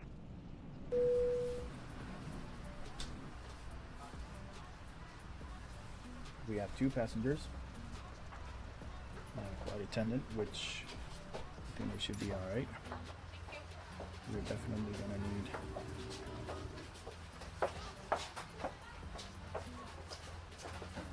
gonna need our flaps for this takeoff. And our altitude, it's gonna be, probably leave it at 1,500. Transporter, boarding is complete. You can start your flight. Everything looks good from where I'm sitting. Taxi to the runway and take off. Continue. Alright, ladies and gentlemen, sit back, relax, and enjoy the flight. Gonna get it real.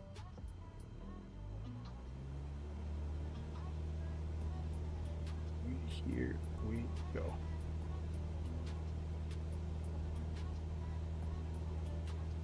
We're heavy. She's heavy.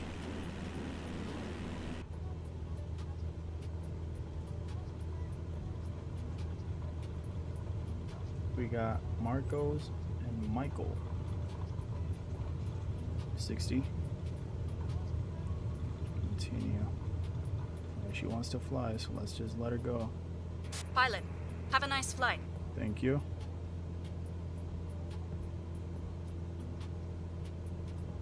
Landing light going off. Well, let's hit 500 and autopilot, and let's do heading. And let's go up there. Go. Perfect. Flaps coming up. Landing light off. And our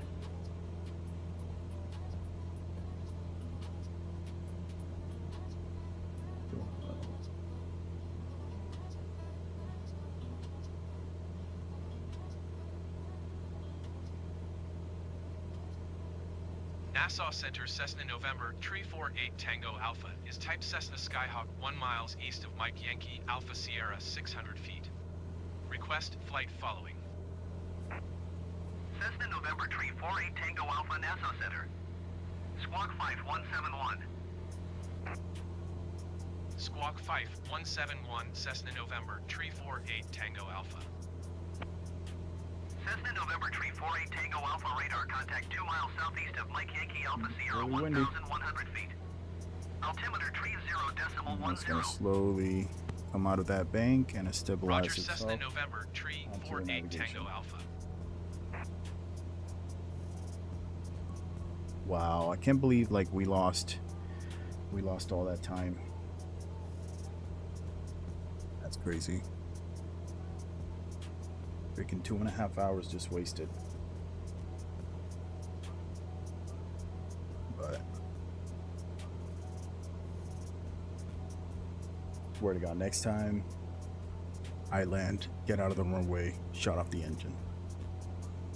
That's it. Alright, we're stabilized ourselves at our cruising altitude. And we're gonna start our drink distribution. It's gonna be a short flight, so it's gonna be drink distribution. We're gonna distribute the meals, drinks, and then meals, and then entertainment. And by the time she's done doing all those 3 things, I should be done with the flight. We should be good.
So I just noticed that the aircraft is not insured.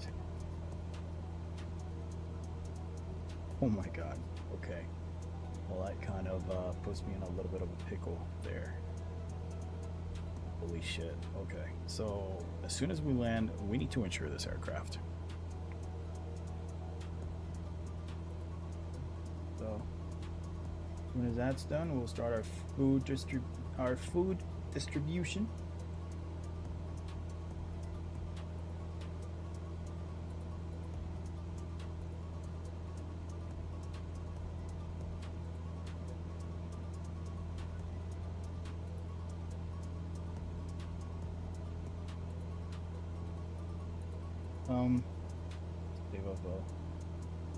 Save up a little bit of fuel. Let's lean back on this a little bit. Yeah, 50%. Let's to save up some fuel. God, I don't even know where we're at. We're doing some sketchy shit here, dude.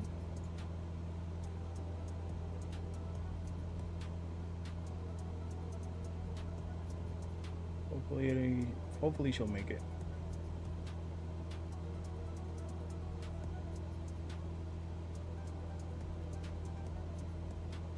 Don't make it. Not red, still yellow.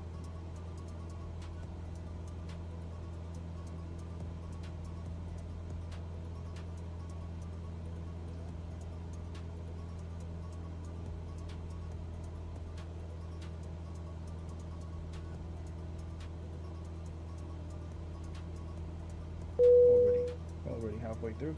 Alright, she's done with that. Now let's start with our food distribution.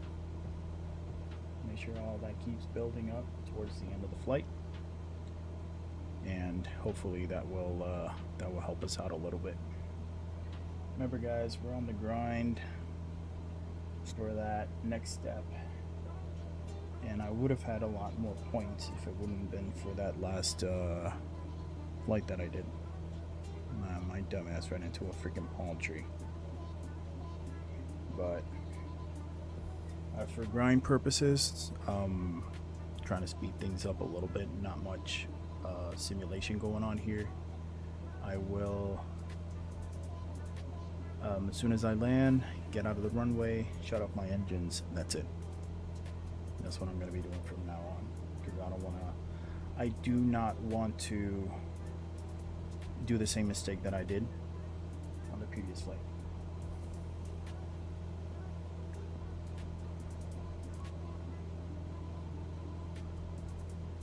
I'm getting freaking tired of those messages too.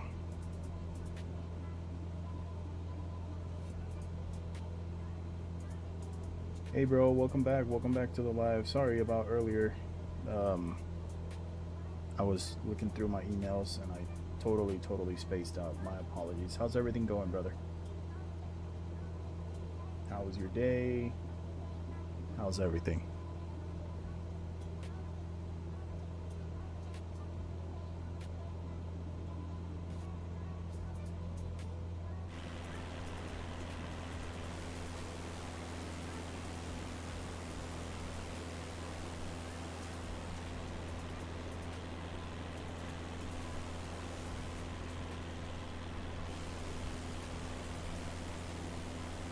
Cruising. It's good. Oh.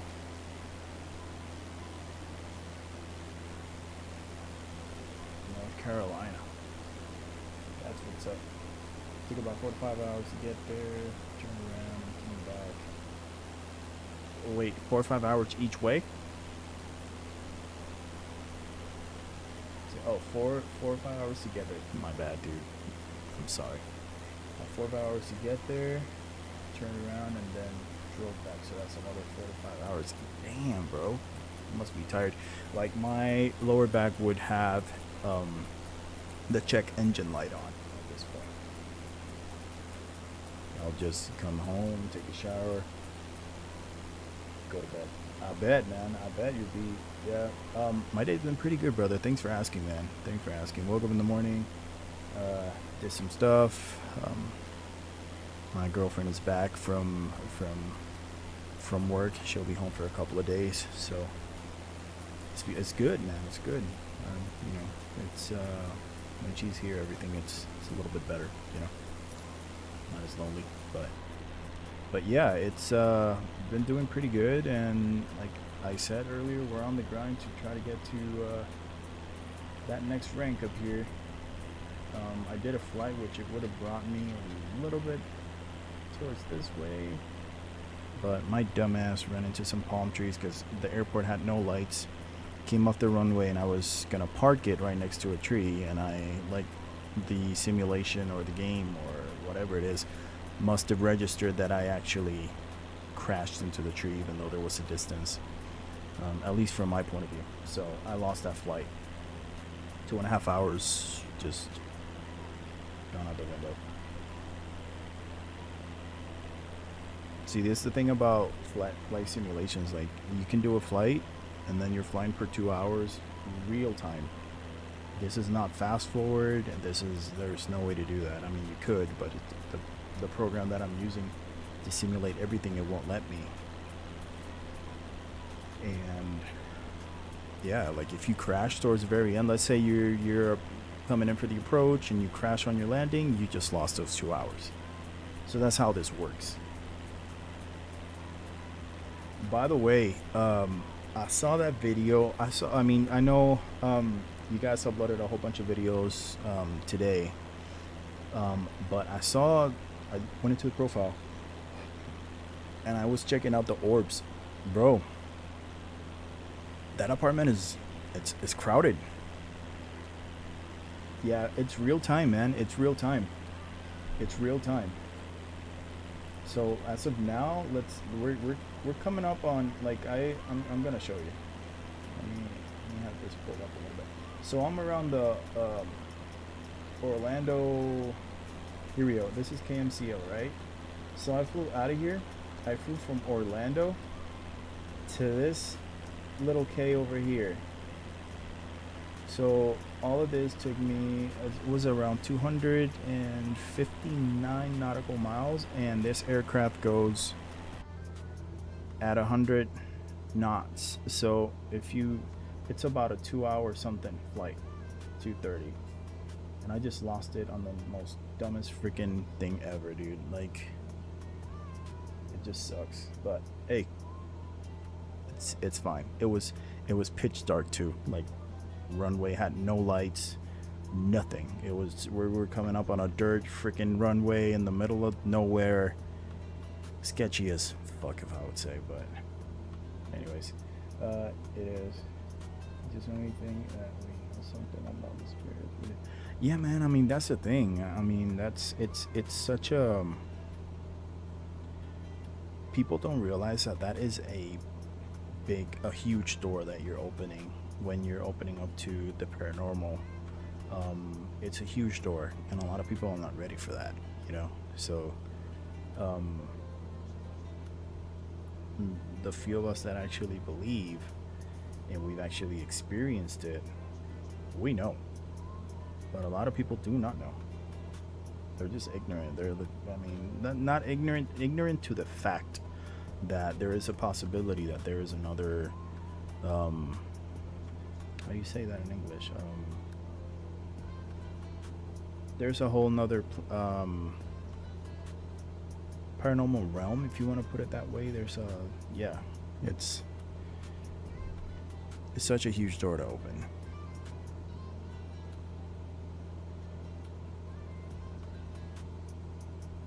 I didn't catch that one. No, was that uploaded today?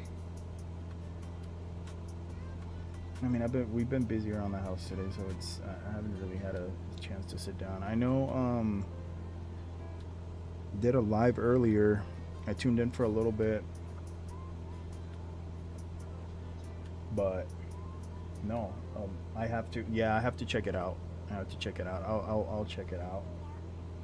Definitely will. I was talking to my girlfriend about you guys earlier too, about the channel, and she's like, "Oh my God, it's so awesome." There's another one, same house with the Holy Spirit, the monster. See, I mean, That's yeah. All right, so they are done with that. Now we're gonna do the in-flight entertainment. We did the meal distribution. We did the drinks. Now movie projection. So for simulation purposes, since this is such a small freaking aircraft, let's just simulate that they're passing out like iPads or something. I don't freaking know. Giving out iPads to the back. Make sure that we get that reputation bonus that they're 70 above 90%. And they're happy and they're really comfortable in the flight, and this just freaking mwah. So anyways, it was posted on Tammy's TikTok. Oh yeah, I'll make sure to check that out. Yeah, I was talking to my girlfriend and she's like, well, next time we go to the AJ, the Alex Johnson Hotel, the ones I was telling you guys, I'll make sure to record. But last time we went, compared to the first time, because the first time we went, this is such a crazy story. Yeah, but like if it's okay, if you have the time, I can share it with you really quickly. Because I know you're beat, bro. I know you're tired. So real quick, when we got to yeah, about to hop off in a minute. All right, bro. So I'll just share it with you guys later. You can always share it later, but yeah, make sure to get something to eat, bro. Take a okay. Yeah, I mean, you must be beat, bro. So just yeah, see you around. Thanks a lot for stopping by, bro. Appreciate you. Thanks for the support. Now make sure to check those videos out later. All right, so let's check here. We are 4 nautical miles away. Let's bring the altitude down to 1,100. Altitude hold coming off. Slowly come back, bring those RPMs to about 2,000 RPM. There we go. And we'll start our descent over to final destination. Just up north of, this is just to the north of Cuba. Dude, look, this is Cuba right here, so we're just about do some island hopping or something. Puerto Rico, home is right here. So we're really close.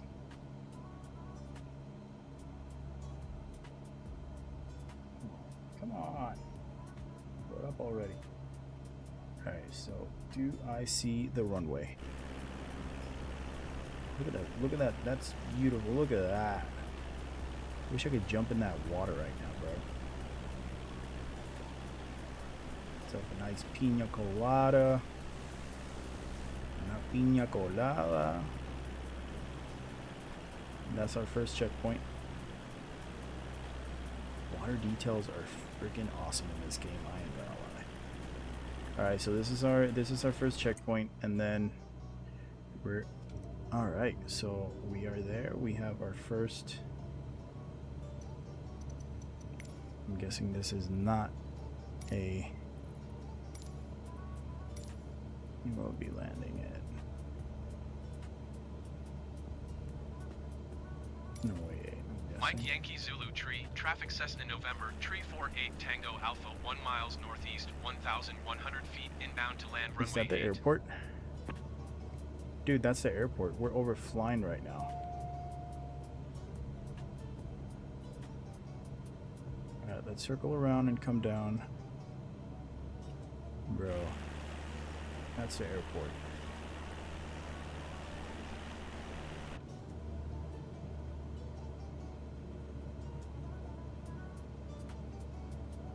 Let's just open up a little bit. Just looking at the I was looking at the wrong thing. All right, let's bring it down. Can you get out of my freaking, there you go, thank you.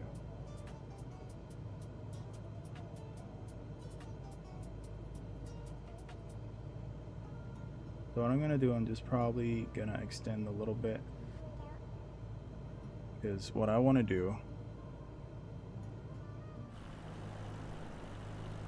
I want to make sure I have.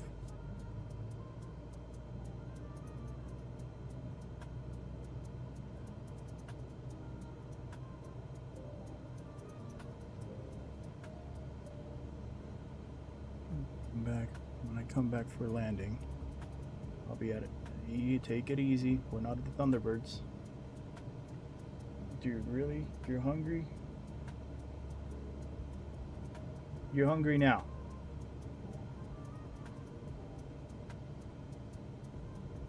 Continue our turn.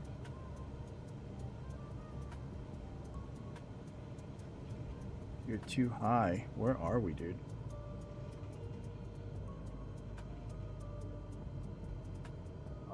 There she is. Bring it down.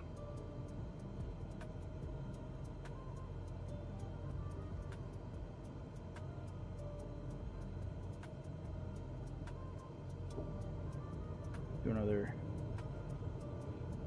flaps. Coming up way too fast, but it's all good. 500 and we're landing. Look at that approach. This is a nice approach.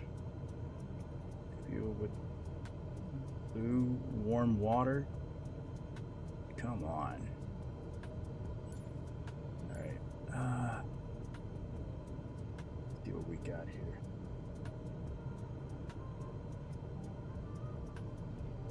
$70. Going up a little bit low. Let's compensate with a little bit of throttle here. Make sure that we're 100 feet.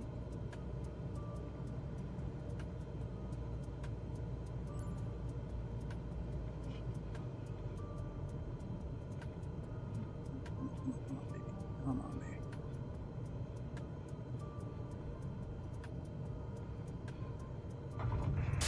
That was a harder landing than we like to see, pilot. Contact ground for your parking assignment, then shut down your engine. I think, honestly,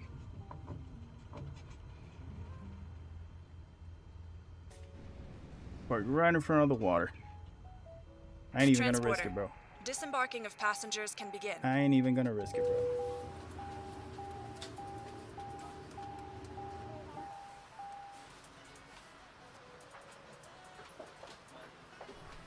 A little bit more, and it would have registered like we crashed into the water. I shit you not, and then I would have been pissed.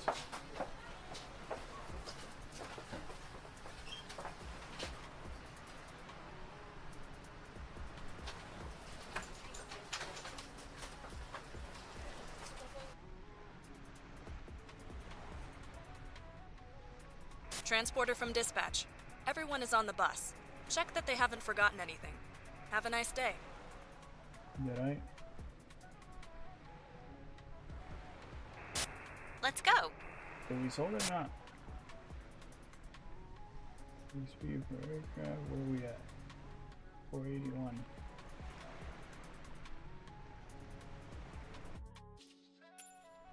And did we sell the goods?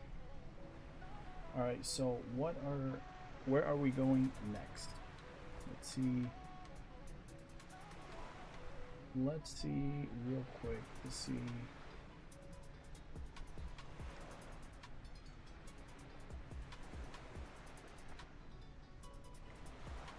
Florida.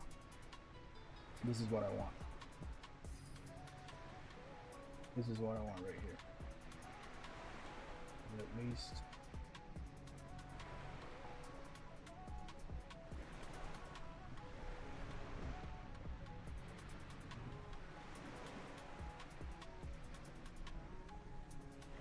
cargo, but 1,000, 3 passengers, me, doesn't leave room for flight attendants, which will give me issues further down the line.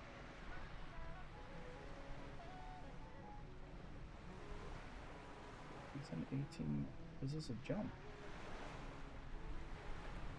It's like a jump. Are we doing the same thing? Okay, well, we could do this. Transporter from dispatch. It is passenger mission waiting for you. The boarding will start as soon as you are at the boarding parking. Well, you'll be there now. Hold on a minute. The passengers are ready to board. Okay, so we got 2 passengers again. Now we got to set up the flight here real quick. So we're going to do it. We're going to fly out of Mike Yankee Bravo Golf to Mike Yankee Bravo Golf. Mike Yankee Bravo Golf is that's where we're going. And we are flying out of Mike Yankee Zulu 3.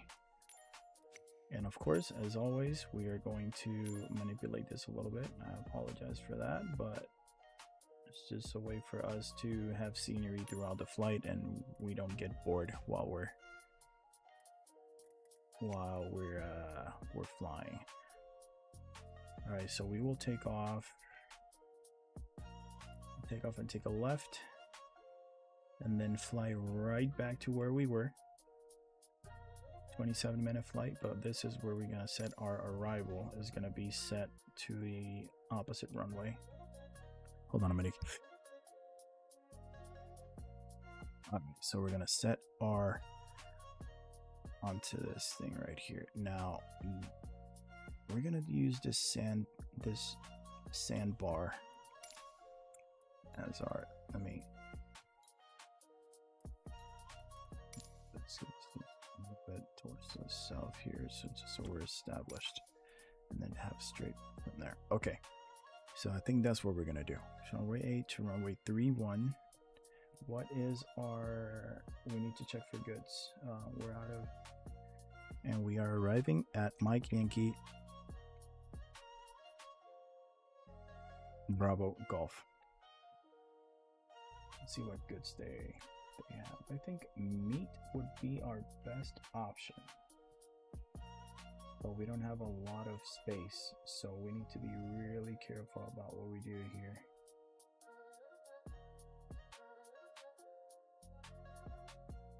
So 2 meats. See where we're at with fuel.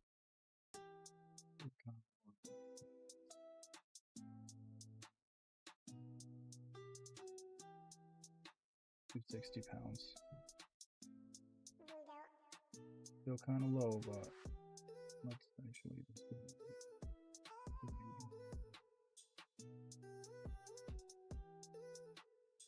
Doesn't give me 79 or 81. Okay, let's see if it lets me buy. Okay, I'll buy 2, and then we definitely need to insure our aircraft, so it's gonna give a little bit more money.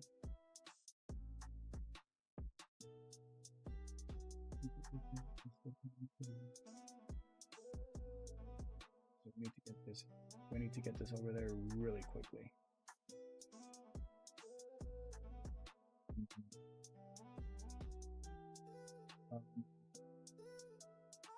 I don't think we'll be able to do this, guys.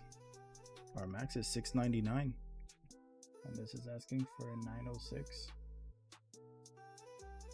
Yeah. We're not gonna be able to deliver this, so we just lost $4,000.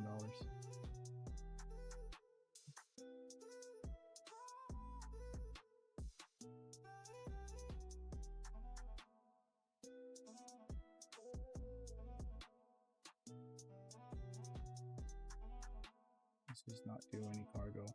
Just do the passengers and.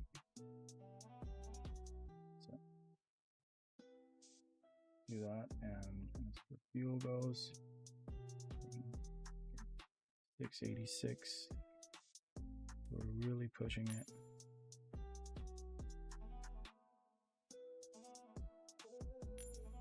686. I feel we can bring it up to 25%, and then we should be good for the flight. Guys. Hold on a minute, I'll be right back. Let's see what's on the books for you today.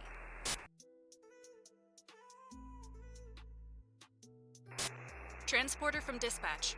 It is passenger mission waiting for you. The boarding will start as soon as you are at the boarding parking.